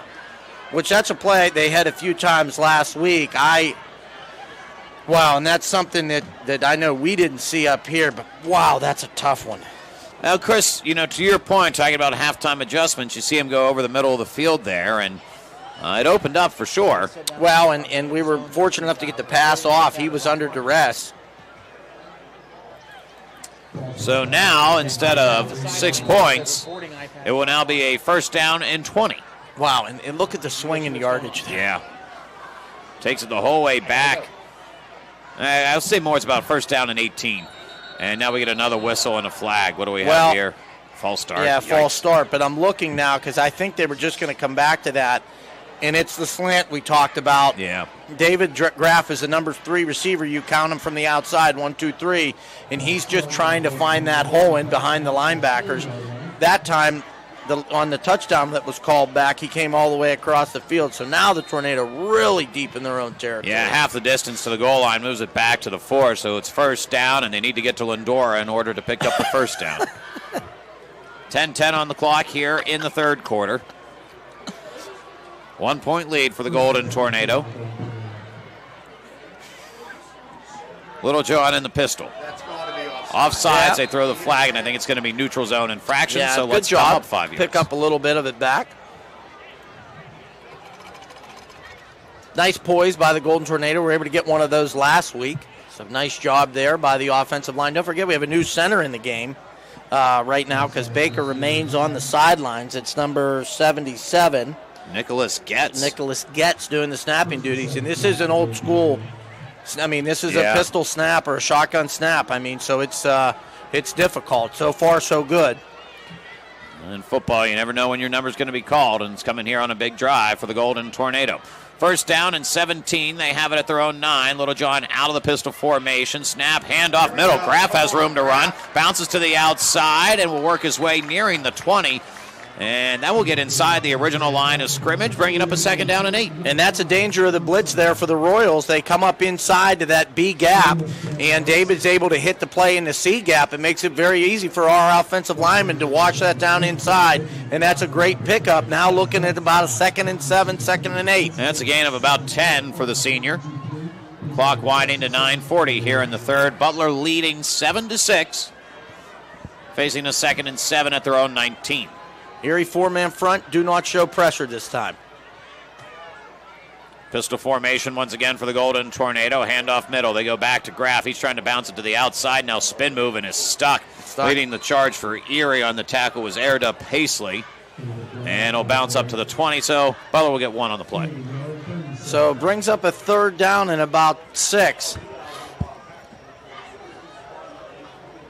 We'll see if Erie dials up the pressure here. So if I'm calling the plays, something you might want to adjust is if you see that linebacker sitting in there, you might be able to hit something real quick on the inside, run a little bit of an audible, maybe even a check with Reed because they have been showing it.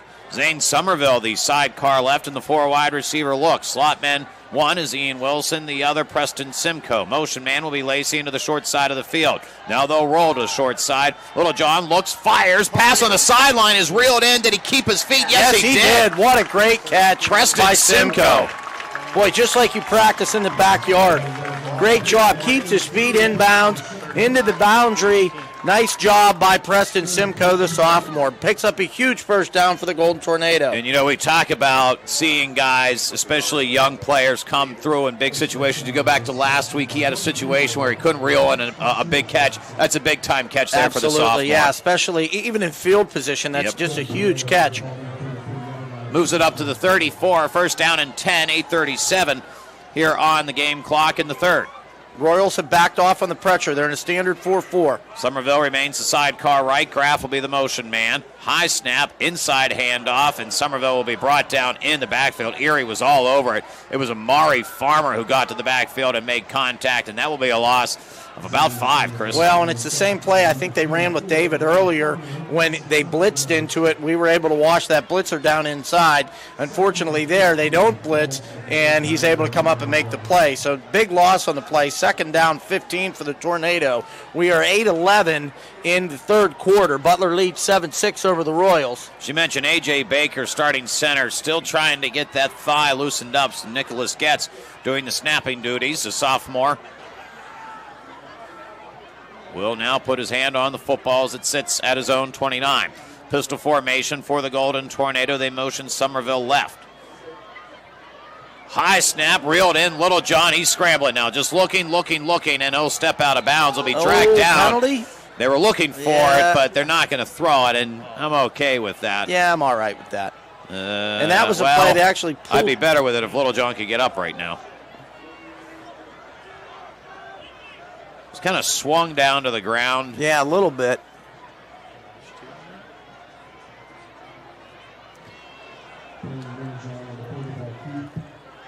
And we'll see here. We'll take a timeout. 7:40 on the clock, 7-6. Golden Tornado in front as the trainers tend to Braylon Littlejohn. We'll be back with more Butler football right after this on WBUT 1050 and 97.3 FM.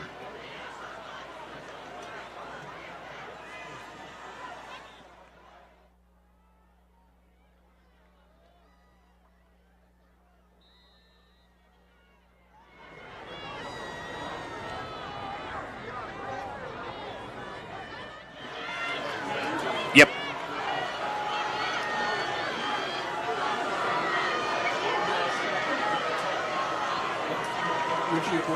Yes. No Richie in on a 3rd down and 17. The senior steps up in the pocket. He's going to fly one deep. And in and out of the hands of Preston Simcoe. On the coverage for the Royals was Keon Somerville. I actually think Keon Somerville just kind of inadvertently knocked it out of his hands. Was a great pass by Richie. We've seen him throw the football. He's got a great arm. And Simcoe just can't hold on to it. But, boy, that would have been a big pickup. That brings up 4th down. And, unfortunately, we'll bring the punting unit on. And Braylon is our punter. So I think that'll bring out the freshman, Nico Baguetta. And this is a situation, I'm sure, where Eric does not want to burn a timeout if he can avoid it. So Baguetta trying to get all of his guys in order. Play clock at 10. Ball's at their own 27. Everything looks all right now. Snap is good. Wow, Baguetta's what a great punt. snap. Gets it off, too. And it'll hop at the 47, and Ian Wilson will just take it at that same spot. Wow, very, very tough series. From a series that looked like they were going to take a lead in this game, more of a commanding lead in this game, to a couple of penalties, and Braylon comes out of the game. So, again, field position, boy, good field position for the Royals. So we'll see what they choose to come out in this time. Wing T the last time, a little bit surprising to us. Don't forget Tate, their leading rusher on the night, did go out, was helped off the field by a couple coaches with looked like a lower body injury. So we'll see what they decide to do here and come out. Yeah, Baker again still on the sideline trying to work out that thigh. And I'm trying even to see where Braylon is. Yeah, so did I. We're 10-2 over here. I don't know if it's shoulder or... Yeah, he's got his helmet on. So something, again, we'll keep an eye on. But spread set here. This is Kwani Darnell. He goes up the middle. And we'll get across the 50, stretching it to the 47 of Butler. That's a pickup of about 6 on the first down. Yeah, decent play by DeLess. Again, we talked about DeLess, a sophomore. Him and Clems both last year, good freshman seasons playing linebacker. Was injured early in the season. I believe last week was his first game, but makes a decent tackle there on first down. Picks up about 4 on the play, brings up a second down, 6 for the Royals. They actually brought him to the 48 on that, so a little bit of shy to where I thought that ball was stretched out at. But nonetheless, second down, Erie in Butler territory. Spread formation. Screenplay left, well short, was targeting Tajay Thomas, and just couldn't get that ball there in time, so third down. Again, they just stick with these series. It's almost, a lot of guys, offensive play callers will use a script early in the game where they just don't deviate from it to see what they're going to get from the defense. And I really feel like they kind of do this throughout the game, series-wise. So big third down coming up here. This would be another huge stop for the defense if we were able to get off the field here. So here we go. As Chris said, a big third down. Darnell out of the gun. He'll take it up the middle himself. Gets behind the blocker. Springs the first down. Now gets inside the 35 to the 31. I think it was just a little trap up inside, and Darnell was able to pick up the first down. It's a pickup of 16 for the junior. And a first down and 10. Erie trailing by 1. Picks up a big first down there to keep this series alive. And don't forget, with Braylon on the sidelines, he's Miami of Ohio recruit at defensive back. Yeah. So taking him off the field changes your defense a little bit. So here we go, first down and 10. Darnell out of the gun. He'll be the ball carrier again up the middle. Nice play. It was Landon Hill on the tackle at the 26. And it's just a dive. They're just going body on body there, and it's just a dive, and he's trying to pick his spot, but now I think he's down. No, somebody's down. Looks like one of the big fellows up front. Looks like number 50, 53 maybe.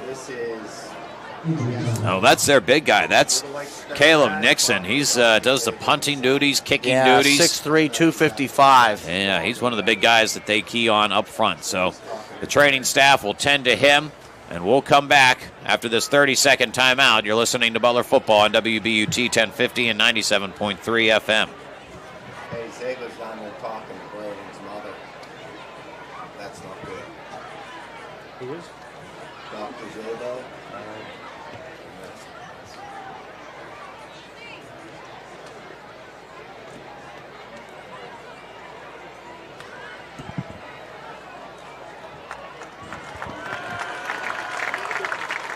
Braylon's over there waiting to go back in.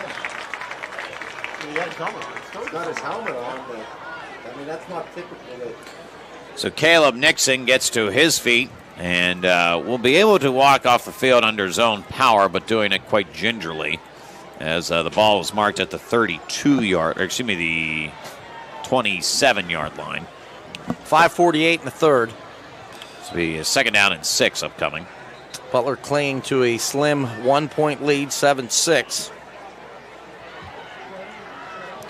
Yeah, both offenses have kind of here, Chris, over the last couple of possessions, been just stuck in the mud. Erie's probably had a few more splash plays in the Golden Tornado, but nothing really going for either offense now. No, not really, especially the way the game started. Yeah. So they will continue to stay in that spread. Kwani Darnell out of the gun, a sidecar right at Amari Farmer. 4 wide receiver look. They just go right back up the middle with it once again. And Darnell is able to squirt through a seam, get close to the marker. He'll be just shy, but it's a nice pickup for the junior quarterback. Yeah, and again, what they're doing is not anything fancy. They're just man on man, and they're just trying to basically win that war on the line of scrimmage and push the blue jerseys back. And he's just kind of picking a hole. So another big 3rd down upcoming. Yeah, one of the guys up front for Butler defensively, and as you said at that linebacker position, A.J. Baker, he's been out with an injury. So you take him kind of out of the gap, and looks like that's where Erie's been trying to go to work. 4 down territory here for the Royals on a 3rd down and 2. Clock winds inside the 5-minute marker. Darnell. They just go back to it. Oh, big play from the backside. Who is that masked man?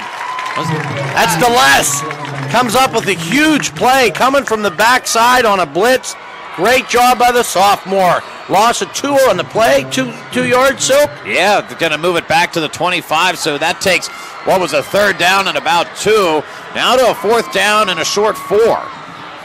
Boy, that's a really good call by Billy Elliott, because what he's seeing here is he's hoping to get just that little bit of a stalemate on the line of scrimmage and trying to get some speed coming off that edge if he can time it right and catch it. Nice call. What do we got here, Chris? I think we're going to see that power set. It looks like Adrian Tate is healthy and back on the field. Here on a 4th down, they go to Tate. Inside, Thomas has the corner, the 1st down. Now will be brought down inside the 10. And that's going to be a flag. Oh, my goodness. It over here, but you throw the flag on a push. They're going to get... Yeah, that's going to be a 15-yarder. It'll be half the distance, and that is the play that they scored on earlier. That's the counter out of the power. They line up heavy to the right side, and they bring both backs on the counter, and really both times nobody has been there. Oh, my gosh, those personal fouls. So it's a 20-yard gain to the 5, and then half the distance will move it to about the, they say he stepped out at the 6, so it'll take it to the 3, and that's where a 1st down and goal is upcoming. 3:49 on the clock here in the 3rd. Now the Royals, after picking up a big 4th down conversion, knocking on the doorstep to try to take the lead. I look for the defensive lineman of the Golden Tornado here to sub and just kind of take out the legs. Very tight. They're in the power again. So we'll see if they try and come wide side here with that power. Adrian Tate and Farmer. Tate gets the call, up the gut, and in for the touchdown. Wow. So off the big 4th down conversion, Adrian Tate back out of injury. He is able to punch it in. And now Erie will try to go for 2 to make it a 14-7 game. Wow.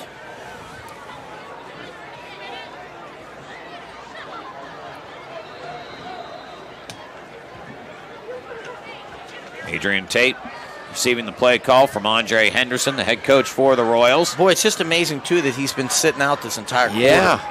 Really interesting. Seems to be moving all right. Yeah, he does. So they'll line up in a very tight splits. And they are in the power. The sidecar right is Jefferson Barclay. They're going to try to counter this to the left side. He's trying to dance through seams. He does, and he gets in. Wow. Oh, man. Avoided a couple of tacklers that appeared to be in the right spot for the Golden Tornado, but the 2-point conversion good. And now a 14-7 lead for the Erie Royals. Yeah. We'll be back as Butler trying to even this one up. They trail by 7. 3:44 to go in the 3rd. You're listening to Butler Football on WBUT and the 1050 AM and 97.3 FM.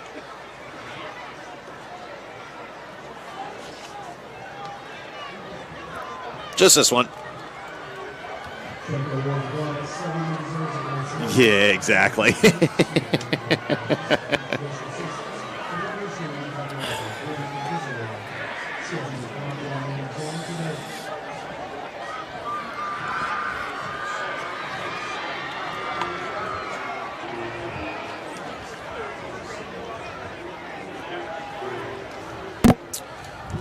For the Erie Royals, that was an 8-play drive that went 53 yards, capped off by a 3-yard touchdown run by Adrian Tate, and the 2-point conversion by Tate as well to make this a 14-7 ball game.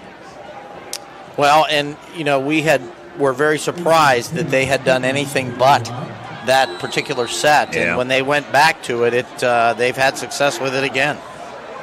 So here's the kick that bounces at the 20, fielded by Lacey at his 15. He's trying to take it to the outside, has some room. Takes it to the 35, trying to maneuver his way, pushed out of bounds. Where's that one? And maybe a late hit, but no call. No flag. Good return. Puts Butler in pretty good field position.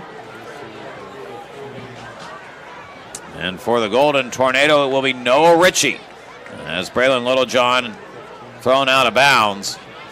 Now talking with the trainer here near the training table. So we'll continue to keep an eye on that, but this may be Noah Ritchie's game here with 3:35 to go in the third. And Ritchie has played, when he has been in the game, he's played a lot of wing T, and it looks like that's what they're going to go to now. So Erie stacking the box right now. Look to have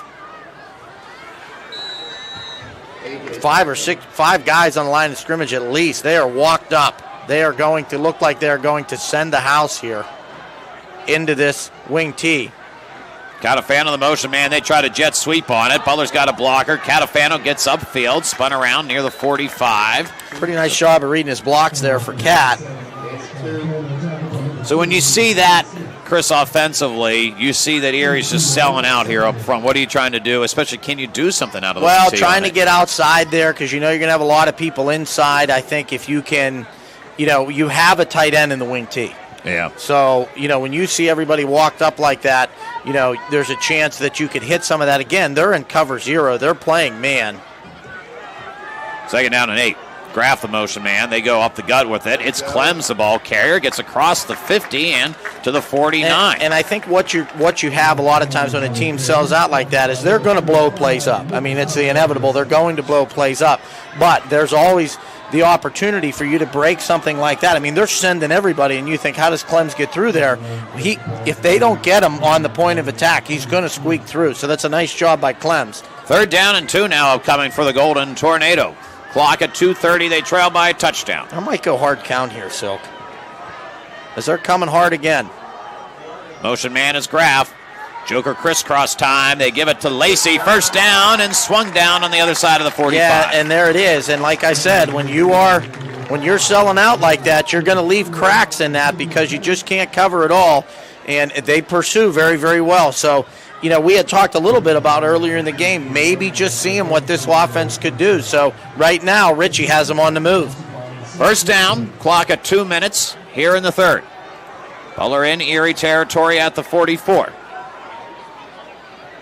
Ritchie, the senior quarterback under center. Graff, the motion man this time. They go back to Clems up the gut. And Clems this time stood up near the line of scrimmage. Maybe got a yard on the play. Maybe. Looked like a trap play up inside off of the jet motion. Boy, there's a lot of things you can do off of this, Silk, this wing T. Some of the misdirection you can run and some of the different motions, the cross buck and some of those different things you can run get a lot of guys moving a lot of different directions. So 2nd down and 9. And you're playing in a 0 coverage, so everybody's manned up. And when you do that, a linebacker has to account for the back out of the backfield, which is tough to do sometimes if you do a little wheel route to the outside. Joker crisscross again. Graff does a nice job of cutting through the middle near the 35. You got a far guy. No, they're going to give him the 35, so that'll bring him a 3rd down and short. Yeah, nice job. And boy, again, like playing cover 0, if you can get one person that's going to try and overplay it and not do his job. So 2 down territory here for the Golden Tornado on the 3rd down and 1. to run that crisscross and have Richie just come back out away from the crisscross. Boy, you could have something special. So the wing T look again for the Golden Tornado with Braylon Littlejohn out of the game. Graff, the motion man. They go up the gut. It will be Zane Somerville, the ball carrier. He'll pick up the first down. Zane's a tough kid. This is his first action of the year. And Zane picks up a good first down. He's a hard runner. And that's a big first down. So I feel like we haven't had one for a while. Yeah, you pick up a couple of first downs here now on this wing T drive, and as the clock looks like it will wind down, we'll see if Butler opts to do that. Sits at 15, play clock at 25, so they could do it if they so choose. They could also get a playoff. We'll see what this Butler offense wants to do on the first down and 10 at the Erie 33. Looks like they may get the snap off. They do. Back to the Joker crisscross. Inside to Lacey. Lacey's going to go. He's going to go. Touchdown on the Joker crisscross. Landon Lacey, the senior, with the 33-yard touchdown run, and the Golden Tornado draw it to within one. Boy, I tell you what, Silk, and that's, kind of what you see in football a lot of the time. We're running spread, and we're kind of in the mud a little bit. We come out with a different look, and Erie hasn't seen it all game. It's tough for them to adjust. Their adjustment was, hey, we're just going to send everybody, and it didn't work out. We're able to hit the crisscross about 4 times in that drive. Great job of the Golden Tornado. Golden Tornado needed a response, and they got it. Now they need the extra point by Mortimer. A bit of a high snap. He got it off, and it's no good. Hooked it just a bit left. Under a lot of pressure, too. So at the end of the third quarter, Butler now trailing by 1. It's 14-13. You're listening to Golden Tornado Football on WBUT 1050 and 97.3 FM.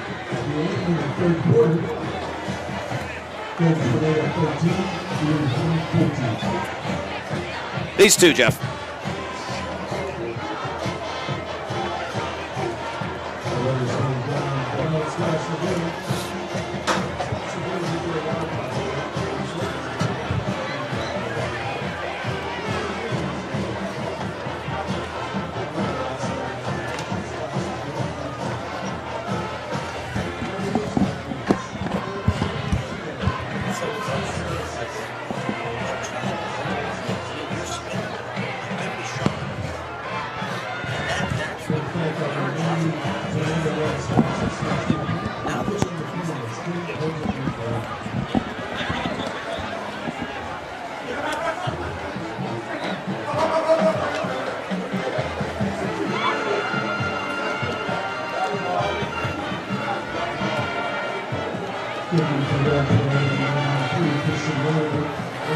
Golden Tornado putting together a 7-play drive. They go 57 yards and find the end zone on a 33-yard touchdown run by Landon Lacey.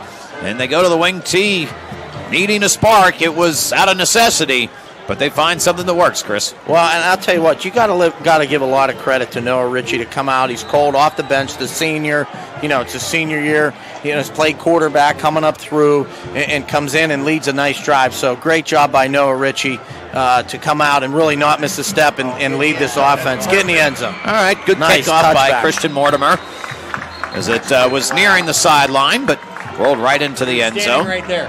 And so with that, it'll be a first down and 10 upcoming for the Royals. Well, and I would assume, of course. You know what happens when you assume? I do know what happens when I assume, but you would think they would come out in the power now that Tate is back in the game. Well, it looks like Quani Darnell is the guy that's going to come in and call out these orders. Because, Chris, you really go back to that. I mean, they didn't go to the power until that fourth down situation. No, they didn't, and they ran the counter off. Yeah.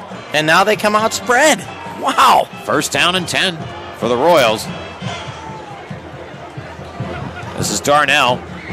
And he'll just go right ahead. Up the gut, trying to bounce at the outside. And Alan Crispin Nice job by Crispin. Landon Hill puts on some finishing touches as well. Taking it right to the line of scrimmage as they give him forward progress. Nice job by Crispin, who's played very well this year, doing his job, just kind of staying outside there, waiting for it to show. He does a great job. Seen Landon Hill getting on some action Yeah, tonight, Landon Hill's too. been showing up. Yeah, he has been showing up. Playing defensive end, a senior. 6', 211, Landon Hill. Alan Crispin. 6', 211. That's a big kid. Crispin, 6', 193. Butler's got some bigger guys here coming out of that linebacker defensive end position. Stay with the spread. Second down and 10. Darnell in the gun. He wants to throw for it this time. Pocket, flushed out, rolling right. Now looks to scramble, keeps his eyes downfield, will cut backfield, and a pass is nearly deflected. That's deflected. Again, Crispin on the play, downfield from his outside linebacker spot, does a pretty good job, but great job by the defensive backs. That's a coverage sack in my book. They do a terrific job. They say he caught the ball. What? It was on the ground. So up to the 22, it was Keon Somerville who reeled it in. So what actually looked like an incomplete pass turned out to be a gain of 2. Credit to Somerville if he did catch it. It was a fantastic catch because Crispin was all over. Yeah, I'll say. But a third down now and 8. Clock at 10:30. They go to the power, reverse. It's Thomas cutting back to the middle of the field, picks up the first down, will spin his way to the 35. And that's the power. That's the 2 plays they've scored on, and now it's a play they picked up a huge first down on, and we have to adjust to that. Is that a piece? Is that a flag or is that a piece of jersey? It's a piece of jersey, I think, or a piece of tape. Where are they saying the ball is? Oh, maybe. I don't know. He's holding the ball at 36. It is foul, face mask. That's a third face mask. Yeah. I think it's the third one. I think you're right. Wow. And, boy, that's a very tough thing to guard against. That's a personal foul penalty that, in the heat of the battle, it happens. We see that all the time. That's not a late hit. It's not something that's selfish by any stretch of the imagination. It's just it's an aggressive play. And unfortunately, but the Tornado just have been around that face mask 3 different times tonight. So a gain that now moves up to the 49 of Butler on a first down and 10. This is Tate, sidecar and Farmer. They go to Tate, runs right, goes off tackle, will work his way up to the 46 for a gain of 3. And I'm looking here on this backside to adjust to that. You have to play, when they're in that power, those backside kids need to think it's coming their way every time. There's some different things you can do with that end and that outside linebacker, that corner, because all that power is away, is moved in a little bit. I think you can do some different things. What you don't want to do is you don't want to come outside, but you have to adjust to that. Second down and 7 now with the ball at the 46. Clock winding, 9:40. Erie does have the lead, 14-13, after the missed extra point by the Golden Tornado. Power this way. Tate, high snap. They go inside. Ball carrier is Niceer Smith. He'll go off tackle, be brought down around the 40. I think he's just shy of the marker, bringing up a third down and short. And it's just a counter back to the backside. They do a pretty good job of picking it up. Brings up a third and short, like you said. 9-16. Both teams, I think, have all 3 timeouts left, correct? Yeah, both teams all timeouts. But Butler's got to get a stop here. On the previous third down and short situation, Butler was able to get into the backfield for the stop, but that was in the spread formation. Once again, we've seen now the Royals revert back to that power set, which has been very effective throughout the night. And now I think they're unbalanced. They brought a tackle over. Tate. They fake the counter back. Deciding what to do, and he'll be awfully close, but I think his last effort got him the first down. They fake the counter there and bring it there. They put the tackle over, which I don't think I've seen the tackle over on the counter. So, if you see that tackle go over, I think it's a pretty good indication that the ball's going to go to the power side. Up to the 38, so a pickup of 2 for Tate. And the thing, too, about this drive, as you work out of that power, just going to see that clock continue to wind here now. It was a possession that started this quarter off at 12 minutes, and it's now approaching 8 minutes here in the fourth.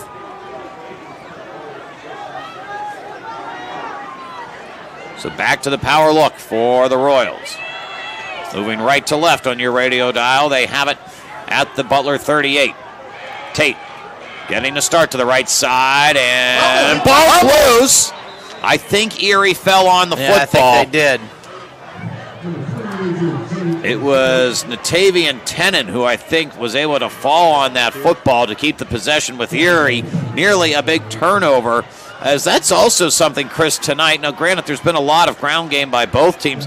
There's been no turnovers by either squad. No, there hasn't been. There's been turnover on downs, but nothing no during the course of play. turnovers. So that ball was officially marked down at the 36, which is a pickup of 2, bringing up a 2nd down and 8. Power left. Tate mishandled the snap. Now they go inside to Thomas. Thomas, again, he's got some speed and sneaks his way the whole way to the 30. You know, and I'm one of the adjustments, I think if I'm down there right now and I don't know, you know, the exact defense, but I'm thinking I want to slant away from the power to get some people over in that direction. Still keep it the adjustment that I have to it, but I think I'd want to slant back away from it to give me some help on that backside. What that may do, at least for a couple of plays, is you might end up having one of your tackles end up slipping through there and making a play, because that's going to give them the step when they're going that way. So 3rd down and 2. It sits at the Butler 30, Chain at the 28. Farmer and Tate in the backfield. Tate now rolling to his left, cuts back to the middle of the field. He's got Green. He takes him to the 20, 15, 10, 5. Man. He's in, touchdown, Erie Royals. With 6:15 to go in this ball game, Erie now makes it a 7-point lead. And let's see if Andre Henderson decides to go for 2 to put this to a 9-point game. And they have scored every one of their touchdowns out of that same exact formation.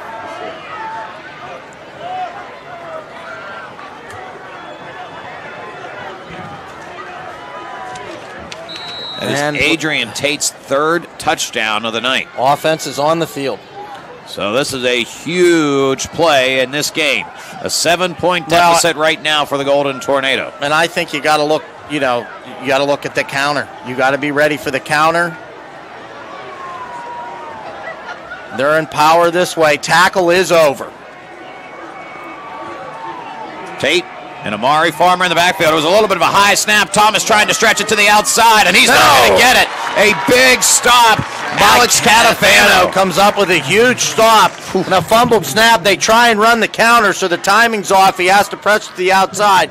Big stop by Catafano keeps us to a 1-score football game. 20-13, that's the score. We'll have Butler getting the ball back next. 6:15 to go in the 4th. You're listening to Butler Football on WBUT 1050 and 97.3 FM. Let's do 2 here, Jeff.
In a 7-point game, the run-up, and it will be fielded at the 16-yard line. Lacey on the return, trying to find some room to run. Will be able to work his way out nearing the 30-yard line, and that's where the Golden Tornado will set up. With 6:08 here to go in this ball game, Golden Tornado trailing by 7. That drive for Erie going almost 6 minutes throughout the course of that, 80 yards in total for the Royals before they got it to the end zone. Yeah, and that power set has just been very tough to stop. So the Golden Tornado will come out in wing T. No Richie at the helm, led the last scoring drive. And Braylon Littlejohn going out to an injury earlier in this ball game. He stays on the sideline. So the senior quarterback going under center on the 1st down and 10. Butler moving left to right on your radio dial. Here comes pressure from the Royals. Joker crisscross, and the Royals all over it this time. There to greet the tailback was Markel Pope. And nobody blocked Pope. You gotta get to Pope to kick him out. And what happens a lot of times when you blitz up inside, you knock off those linemen that are pulling and they're not able to get out to kick out the end. And kicking out the end is the play. So they're going to keep applying this pressure. Clock now winding to 5:35. Butler trailing by a touchdown in the fourth. Lacey, the motion man. They go jet sweep, trying to get Lacey to the outside. Cuts upfield and tripped up as he gets across the 35. He had a full head of steam and just had a shoelace that was pulled nearing the first down marker. And is that Lacey that's down? Yeah, I think it's more. I think that was a little bit of a premature call to the trainer. Yeah. But not a bad one, because to be honest with you, Butler may need this clock to stop here a little bit. Yeah, that's not bad. It's the old Harry Leyland. Yeah. Hey, you're injured. We need some time. I have done that in a few games.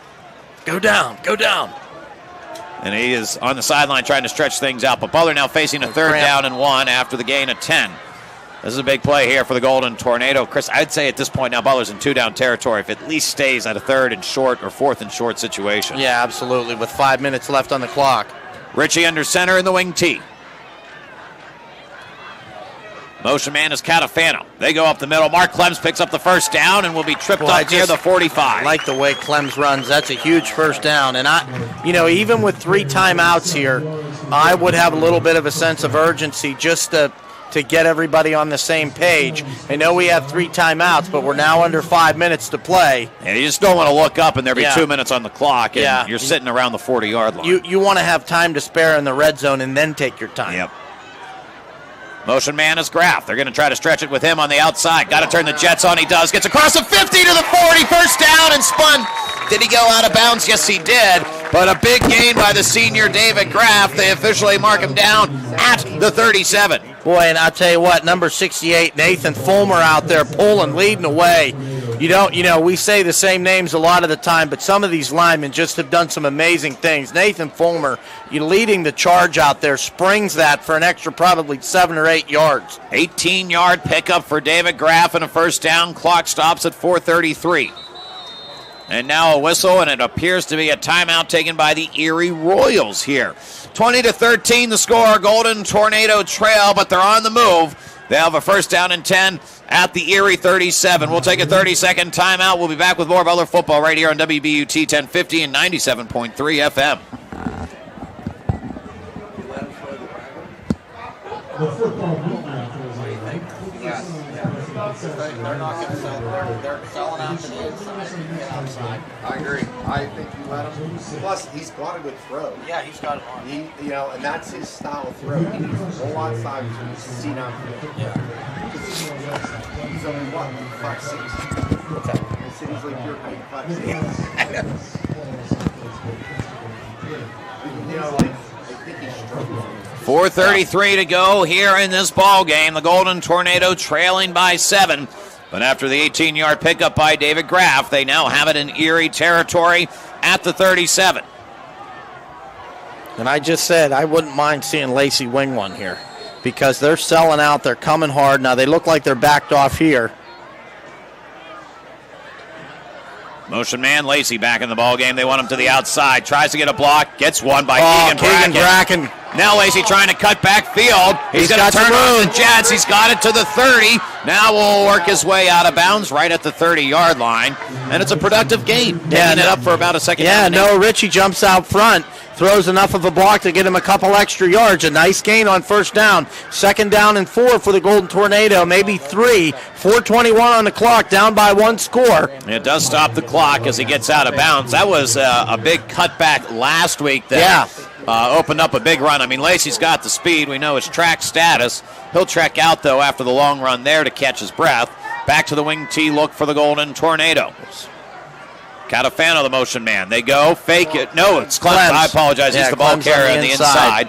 And I think he's awfully close to the marker, Chris. Will they give him enough for the first down? I think he's going to be a little short looking at the official. Maybe about a yard, half a yard short. Brings up a 3rd and short here. Yeah, got 2, needed 3. So obviously now 2-down territory for this Butler team inside the 4-minute marker here on a 3rd down and short. I'll tell you what, and I may let Richie read this a little bit because if he can get out between those tackles, tap his center. They'll go stretch play here. Graff has the first down, cuts back up the field to the 20. A great cut by David. Ball out. Let's get out of bounds. Wow. and we pick up yardage on the play. Where was he down? He looked like he was down. The referee's going to mark him down at the 18. Okay, they're going to mark him down. Okay. But that ball did jar loose. It did jar loose. There was some panic in the blue jerseys on the sideline. And I really think he may have hit the ground. I think that's what caused it. Yeah, because it really came up there. They run the jet to David. Boy, nice cut, too, by David. So we're at 3:31. Ball at the 19-yard line. A first down and 10 for the Golden Tornado. Lacey back into the ball game. He's the motion man. And they will go to him, trying to stretch it to the outside. He's got room. The Jets. He has room. 10-yard line. He gets in for the touchdown. No, flag. We got it on the backside of the play. And I'd imagine this one's coming back, Chris. Oh, man, that's 2 we've had taken off the board. And there's no way that they can get. Butler faithful not happy about that one.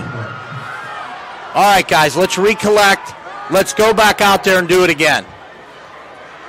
Depending on where this flag was thrown, Silk, I didn't even see it because I was looking at the end zone. It was probably around the 10 to 15-yard line, somewhere in that range. Hey, listen, we don't have time to cry about it. We got to get it done. We're 3:15 right now. We got to collect ourselves, play football, and go in and tie this football game. Wow, so no, it actually happened, Chris, even more inside of that. And I didn't see it. They have it marked at the 16 post penalty. So this is the first down. At the 6? Yeah, that's what I've got here. So wow, they're going to say that happened really and late. At that point, late Lacey was either way. So this is a first down in 6 now as the ball sits at the 16-yard line. So a holding penalty calls back a touchdown with 3:15 to go in this ball game. Butler trailing by 7. Joker crisscross, and Erie is all over not it. there. And I think at this point, they're waiting for that crisscross. You have to do something off of it. Like, I would love to see Noah run this way. There's 2 receivers this side. Especially if he runs out of there with the ball, they're playing man. If he can run, those guys are going to run off. If they play coverage, he's going to have room to run. So second down and 10 now after the 3-yard loss. Ritchie under center. Wing T look. Graff the motion man. They're going to try to stretch it right side with him. Graff looking for a block and has stood up near the line of scrimmage. Boy, we got to do something different off of this wing T because this football team in Erie is ready. They're getting jet, they're getting gut, they're getting Joker crisscross. We have to do something different off of it. Clock now winding to 2:20 here. A third down and 10 upcoming for the Golden Tornado. My dad just chimed in. It was a good block down there. He saw it. We'll trust him. We'll trust his eyes. Yeah, that one obviously hurts Butler. 3rd and 10. Graff the motion, man. They go back to David. He's got the corner. Good block by Lacey. Tiptoes the sideline inside the 5. He's going to step out, I think, at the 5. Yeah, at the 5. Wow, but what a huge play. David Graff, they've called his number a couple of times on third downs, and he has been able to pick up big time. Done a nice job. Wow. David's having a great game. 14-yard pickup for the senior. Now at 1:57, and really an opportunity here where Andre Henderson has to start thinking about taking timeouts. 1:57 on the clock here.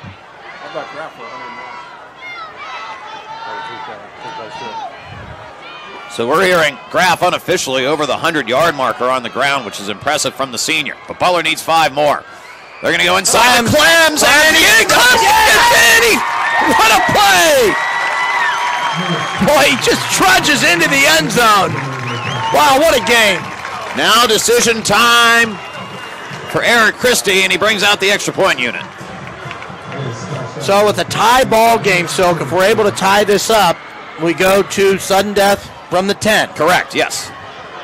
And again, we talked about it. Butler with a win would get them in to the District 10 playoff. A lot riding on this. And Butler's now going to take a timeout. Is Eric Christie going to think about it?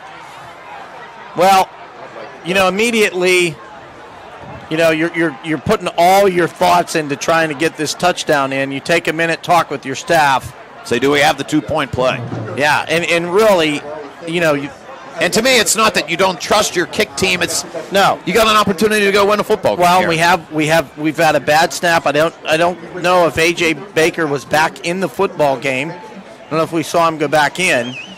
So you could have a different snapper. We've already missed one. And if you have a play, not a play that you usually do, this is what we're going to run, but a play that you practice for this situation. Well, I think they're going to go for 2 here. This looks like the offense is coming back out onto the field. I like the call. So do I. I do. I really do like it. this call. Yeah. Let's go try to win a play game. Yeah, absolutely. Go try to win a ball game here. Absolutely. 1:53 on the clock. It'll be the 2-point conversion. You know what I like here, Silken? You're going to think I'm nuts. Hard count. Ooh, try to get a little closer. You go closer. hard count because they're going to be so demoralized they jumped and they're so keyed up. Here we go. Motion man is Graff. They fake it. Inside, Lacey. They're all over it. They try to go to the Joker crisscross and just could not get it to go. And so, with that, Butler will trail by 1. 20-19 the score. 1:53 to go in the fourth. We'll be back after this timeout. You're listening to Butler Football on WBUT 1050 and 97.3 FM. 153 left in the game. Erie High, 39-19.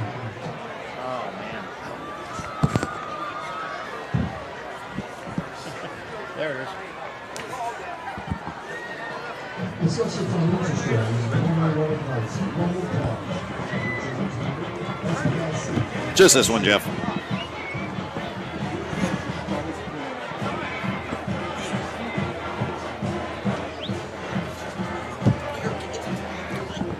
So the touchdown on a 5-yard carry by Mark Clems pulled Butler within 1. Eric Christie deciding to go for 2 to try to take the lead. And the Golden Tornado, though, do not get that to go. And so Erie will now stand a chance here to get the ball back. But I would imagine that Eric Christie's probably going to try to run an onside kick here with 1:53 to go in the game and trailing by 1. So I like the call to go for 2 there, absolutely. Hey, onside kick, you practice it every week. Yep. And I've been a part of games here where we've gotten a couple in a game. So it's very, very possible. You probably have a couple different ones. So you see what you come up with here. If you try and play it straight up or if you try and come up with a little magic dust. You see Nico Baguetta down here on this side, very, very fast. Do not be surprised if they kick it backside. They go straight ahead. And Erie falls right on the football. Nicely done by the Royals. That was Chris Thomas who fell on it. So ball will be at the 50-yard line. 1:50 to go. Butler does have 2 timeouts. 1:51. As you said, Silk, Butler trails by 1. So at this point, you got to be going for that football. Yeah. And I look for Erie to stay into the power and just run the power this way with Tate and then go back with the counter. I wouldn't be surprised either if they just ran a little bit straight up the middle. So first down and 10. They go power this way. Goes to Tate. He'll just take it himself. Stretching it to the outside here now. And Lacey was trying to go after the football. He'll fall down. Butler will take the timeout with 1:44 on the clock. So, Chris, let's try to do some math here if we can. Oh, boy. Yeah, I know. It's dangerous territory for us. Yeah. So, if Butler can get a stop here, another timeout, let's put it at 1:36-ish. Erie runs a play, you get a stop. How much are we burning off there? Well, 40? Yeah, probably 40. I think you're probably, even if we can force a 4th down, if the clock is running and, Butler does not have a chance to stop the clock, there's a chance that they could take a penalty, take the delay of game penalty to run more time off. So likely if you get the ball back, you get it back with under a minute left and no timeouts. But there again, Richie can wing the football. Yeah. So you're not out of it, until it's over. So first things first. So Billy Elliott's telling his kids, you got to get a stop here. Yep. But you got to make a stop so we can get a timeout. So you got to come up big 2 times in a row if you're on the defense. And I would tell my kids to play smart. As much as you want to get that football out there, you can't take a penalty. They come power this way. It was a loss of 1, so a 2nd down and 11. Imagine this ball's going to go to the far side of the field. Yeah, they're looking Tate. counter.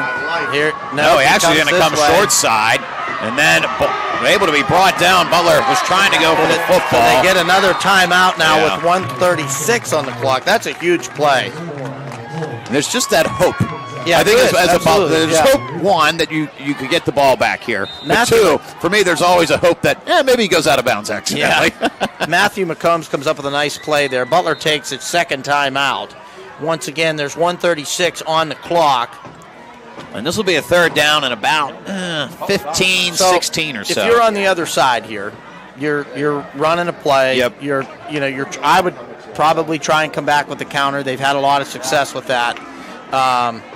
They could do something differently, but what you're going to do is just tell your kids, stay in bounds. Butler will call its last time out, and I was incorrect, so they'll probably have to punt off of a timeout. So Butler will get the ball, no timeouts left, and probably a little bit over a minute, I would think, maybe under a minute. We'll see. Well, Travis Shingleton doing his part. They've just fired up Renegade here at Art Bernardi Stadium. You gotta love that. Travis, now you can attach Travis Shingleton, section-winning golf coach. That's true. Yeah, he can walk around with that caveat now. Yeah, he has that new moniker to his name. So they need a stop here. And a lot of things to break their way. But a 3rd down and 16 now upcoming for the Erie Royals. Adrian Tate in the backfield. And a false start. False start. Move him back 5 yards. Wow. Well, get loud. That's the 12th man. Yep. And at this point now, open for maybe a mistake. Clock again at 1:36.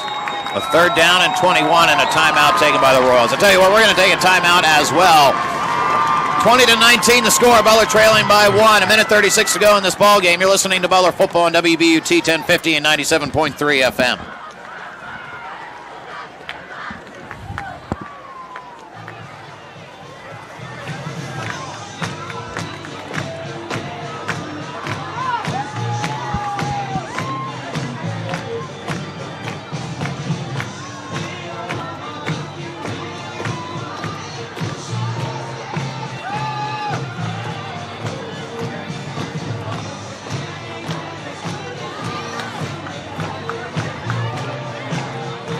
Third down and long. First down marker sits at the Butler 41. The ball currently at the 38 for the Erie Royals. Crowd coming to its feet. Butler needing to stop. They'll come out in the power look with the senior Adrian Tate. 3 touchdowns on the evening for Tate. He gets the direct snap. Now, ball's loose, and they pick it up. No, it's an incomplete pass, Chris. That's going to stop the clock, which is huge. Wow. 31. Wow. I can't believe they called that an incomplete pass. I think they said he maybe pushed it forward. Wow. So this is a crazy turn of events. So Butler has a player down. It looks like a cramp. Wow, oh wow. After the line of scrimmage, so he had to call it an incomplete pass. Yeah, no, it's definitely an incomplete pass. All right, I didn't see it like that as it unfolded. Neither did I, but that's what the white hat called. And my word, so despite you had the fumble that we thought was happening, at that point it was just an incomplete pass. Yeah. But when you're really looking at the whole thing, that's the best thing that could have happened. Yeah, it is the best thing that could have happened. So Butler now, Erie will have to punt with 1:31. The clock will not start until the ball is snapped at 1:31. So Butler not only gets the ball back with above a minute, they have 1 timeout left. You go in jailbreak here on the punt, or do you try to set up a return? Well, looking at what we've done on the return, we have not done a great job fielding punts. Haven't really got a good opportunity. On the other side, you're telling your punter to kick it away from somebody. Yeah. And the other thing, too, Chris, I got to keep in mind, we'll take a look, but Caleb Nixon, the guy who was doing the punting, was injured. So we'll see if he's going to be out there to do that. Well, and you went for 2 points, and I like that call. Yeah. I'm rallying my guys right now, and I'm saying on the punt, go get it. Let's go do it. Go get it. I'm selling out. And if you hit him and it's a penalty, it's on me because I want you to be aggressive. Go get the football. Well, I'm sending Lacey off the end, and I'm sending my fastest guys. Are they gonna? What do we got here? So Adrian Tate is in. Butler doesn't have anybody back to return. Now they're going to move Ian Wilson back. Safe. Adrian Tate. Oh, they almost had it. So the ball will hang up in the air, and it will take an Erie bounce at the 30-yard line. From it. And that's where it will be touchdown. Wow. Not sure who it was for the Golden Tornado. Somebody was really close. And we'll keep an eye on this, but Lacey appears to be cramping once again. Wow, so they came hard and they were close. I thought they had it. It was about as close as you're going to get. Yeah, if it did, I don't know what it looked like on TV, but it definitely went through somebody's arms and hands. All right, here we go. This is what you ask for whenever you sign up to play football. 121. Trailing by 1, a chance to go to the District 10 championship game on the line. 1:21 on the clock, no timeouts for the Golden Tornado. And they will not be in the wing tee. Noah Ritchie running the offense. Little John injured, and he's in the shotgun. Empty set. 3-man front. They'll bring a motion man. That's David Graff. Pressure comes. Ritchie rolling, looking, check down. Graff on the reception, out of bounds, and a flag! And he was tackled by his helmet. That's going to be an additional 15 yards. Clock is a factor, 1:16. So they took David down by his helmet here right in front of us. They'll tack on the personal foul, which is going to put us, I'm thinking right around the 50-yard line here, Sil. Yeah, it should be, I think, at the 49. So with the face mask penalty, Butler will get a clock that stops and a ball that comes out to the 49 indeed. They're now in Erie territory. 1:16 to go here in this ball game. Empty set. Ritchie out of the gun. Motion man once again is David Graff. Ritchie will roll right, looking to throw. He fires past high. Intended target was Landon Lacey. Clock stops at 1:13. I mean, with clocks that stop on first downs, although you don't have a timeout, that is a lot of time when you're talking about football, here in general. I know no timeouts, but you do have a lot of time to try to get some plays off here. Well, and this is, you practice this drill every week. Yeah. 2 minutes, go. And, the urgency and spiking and all those different types of things. So I think the Royals will take their last time out. That's their last one, right? Yes. Right, and they were not set up right. Coach Henderson looks a little bit irritated. So, in this timeout here, obviously, Erie's going to have those conversations, but I think a good time for Eric Christie, too, to get his quarterback and his offense under control and talking about reassessing the situation as the ball sits about the 50. Yeah, absolutely. I think, that's as good as us taking the time out there. So, there's a couple different things here I think you can do. I don't think that you need to get into panic mode where you're winging it all over the field. I like a screen here. Outside we don't run a lot of screens, but, they're going to be playing back. He's telling his guys to play back right now. And depending on how you've practiced it, there's enough time to get a draw, and then if you can get a spike.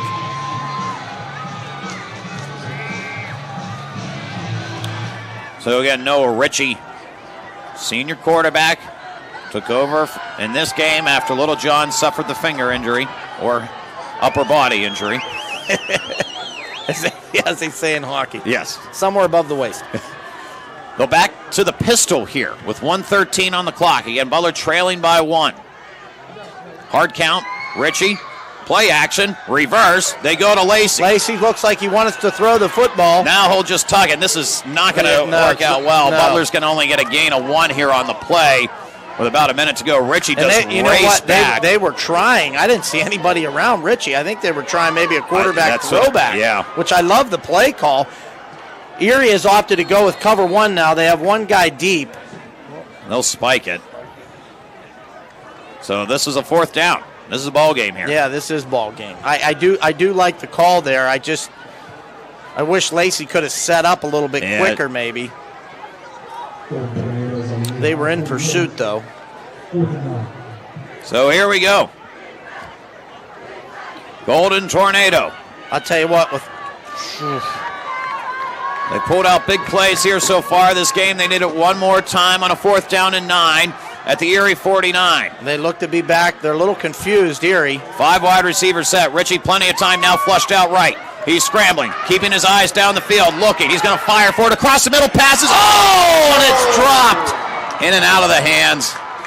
And unfortunately, that would have been a first down. Boy, and I can't give enough credit to senior Noah Ritchie, who's come in and got this team back into contention to win this ball game. Throws a nice pass there. Really a lot of poise by that young man. A tough break for the Golden Tornado, as it will be a turnover on downs. And we'll give the ball back to Erie, who now at this point can just kneel on the football and take home a victory. As you said, Chris, this doesn't essentially end there's still a chance. The Erie McDowell obviously is a very good football team, so we still do have a chance to make that game. But one tonight for the Golden Tornado that, man, just going to look back on and go. Should have had it. Yep. Should have had it. So this is Kwani Darnell under center, takes a snap, will fall on the football, and I think that will do it. Final score, the Erie Royals come to Butler and win a thriller. 20-19, the final. We'll recap it next. You're listening to Butler Football on WBUT 1050 and 97.3 FM.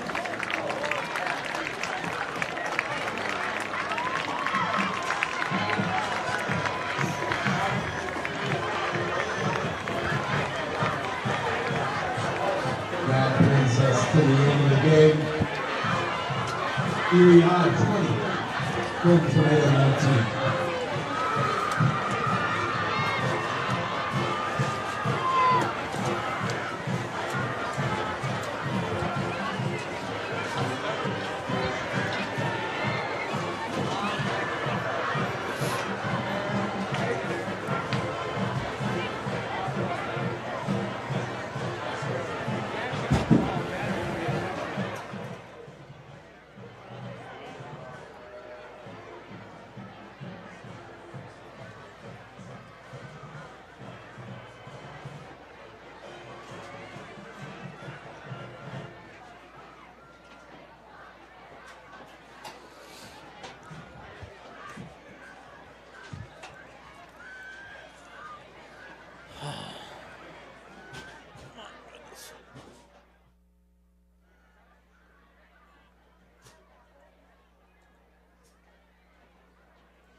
Oh.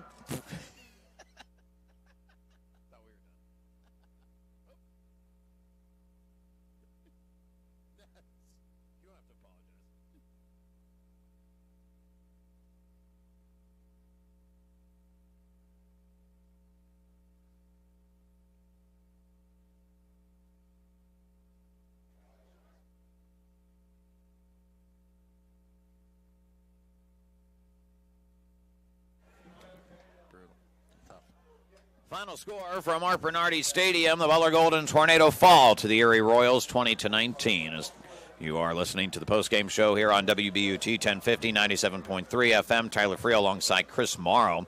Scoring recap for the Golden Tornado. They got this started on the first drive of the game. They won the coin toss and said, let's take the ball. And it was aided in part by a 52-yard run on the first play of the game by Braylon Littlejohn. Eventually, he found the end zone on a 1-yard touchdown run. 1-yard touchdown throw to Mark Clems. The extra point by Christian Mortimer was good, and it was 7-0 Butler. Erie, meanwhile, was able to find the end zone late in the first quarter. They did it going to the power formation, which gave the Golden Tornado Tornado some problems as we went throughout the evening. Adrian Tate scored his first of what would be 3 touchdowns on the night, but the extra point was no good. So 7-6 was the score, and that was really the score as we went the whole way into halftime. Both teams exchanging punts a couple of times.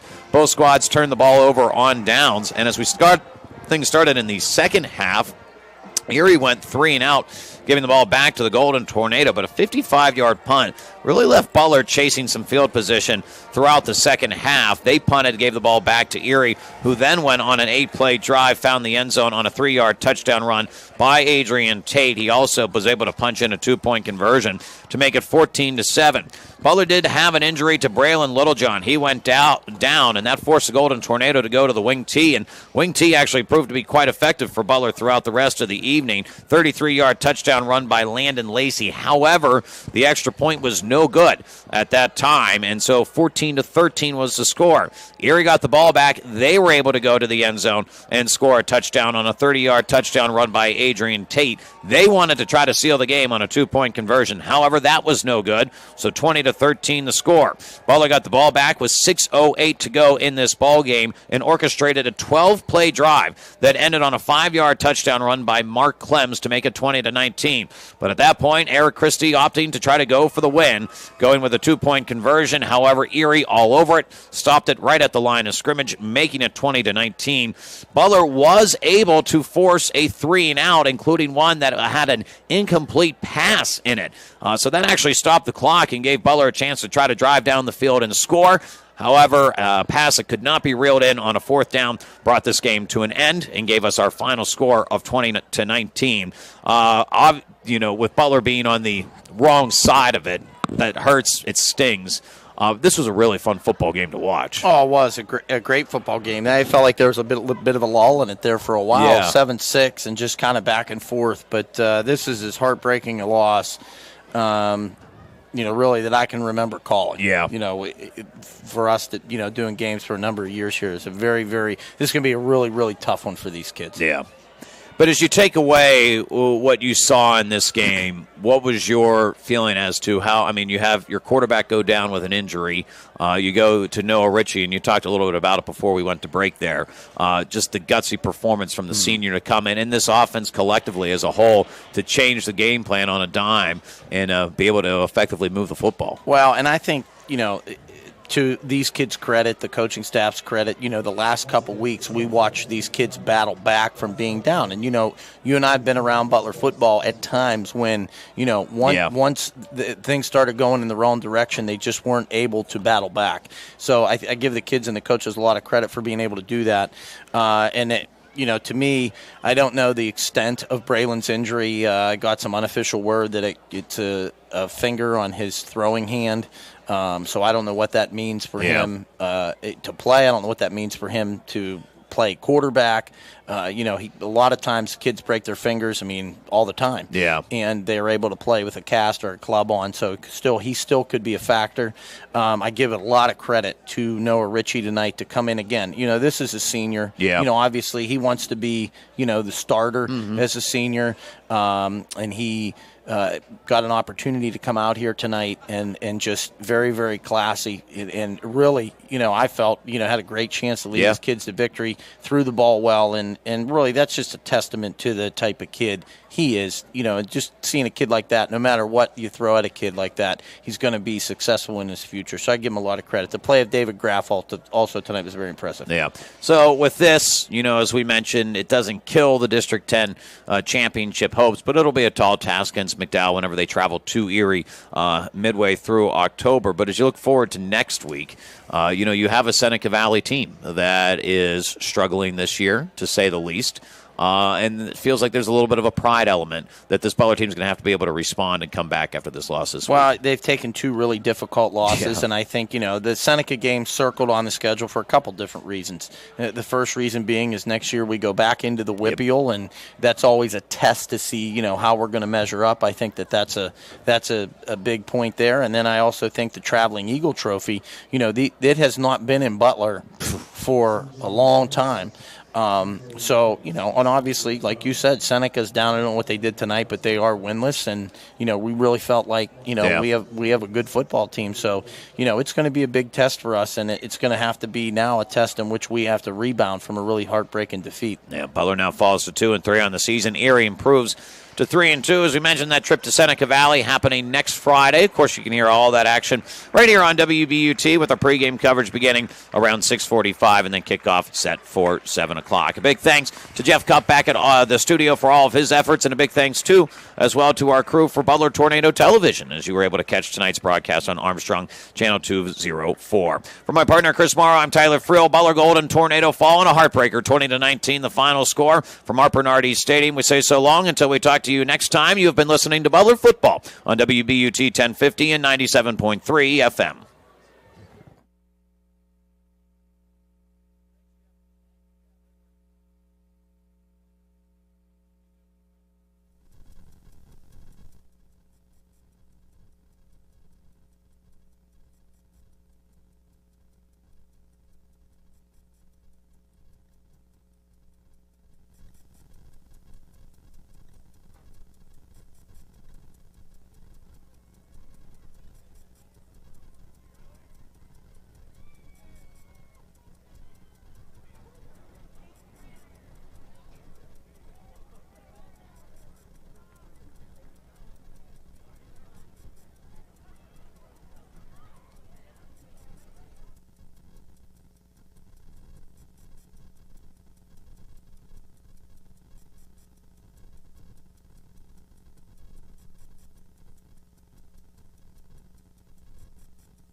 Ladies and gentlemen, thank you for sticking around this evening for attending our post-game performance.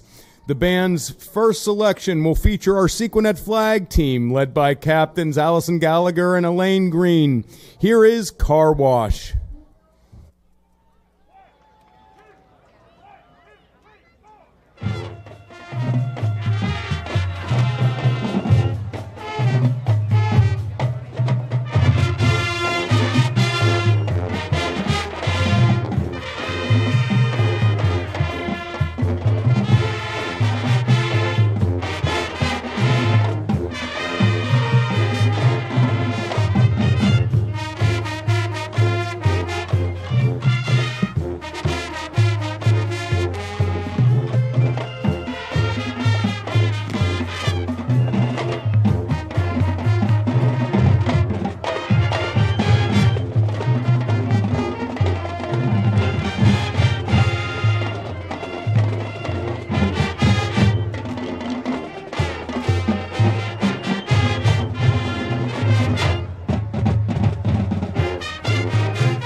The band will now perform the Bob Seger classic, Old Time Rock and Roll, showcasing Golden Girl Ava Best.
The band will now close out the evening with the R&B classic Rescue Me, featuring our Sequinet dance team led by Captains Lauren Burkbigler and Charlotte Dickey.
Marching Band.